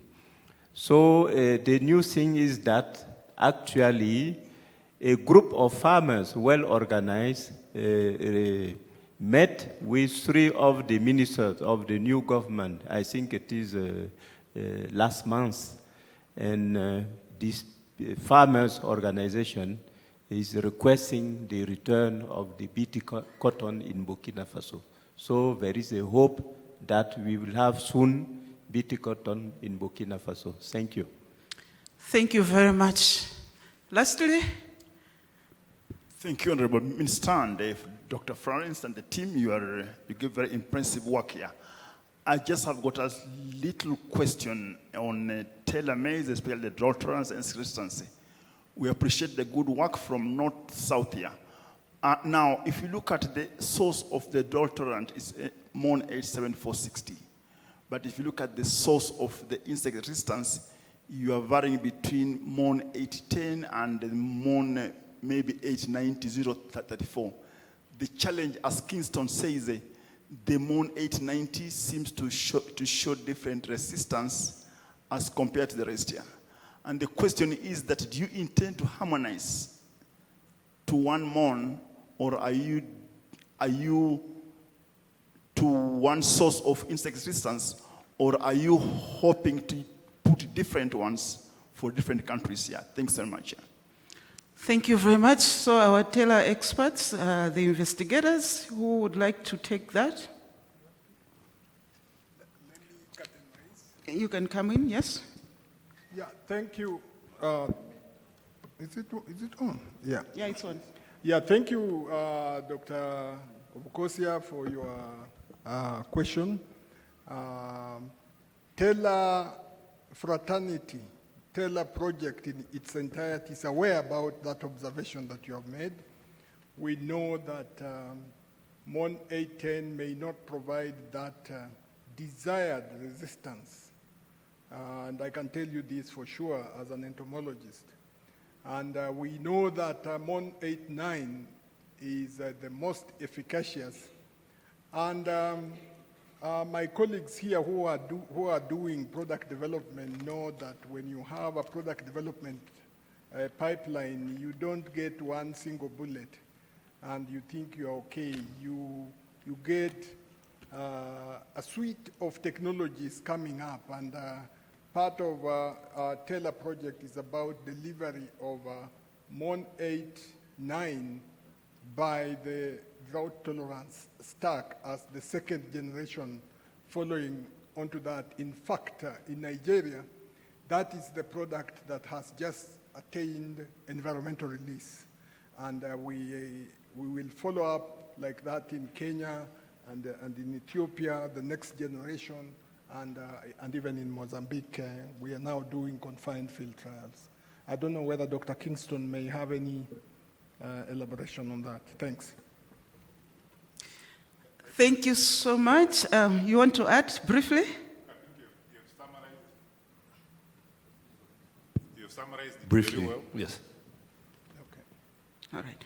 Thank you so much. I know there are some hands, but because of time, we don't have the time to take your interventions. But let me thank each one of you, and thank you so much, our speaker, and thank you so much, our experts, for all the contributions that you've made. And I'm sure that we have gotten a lot of experiences from you that are going to help us as countries as we continue our journey. So let's give them a lot of applause for all the contributions.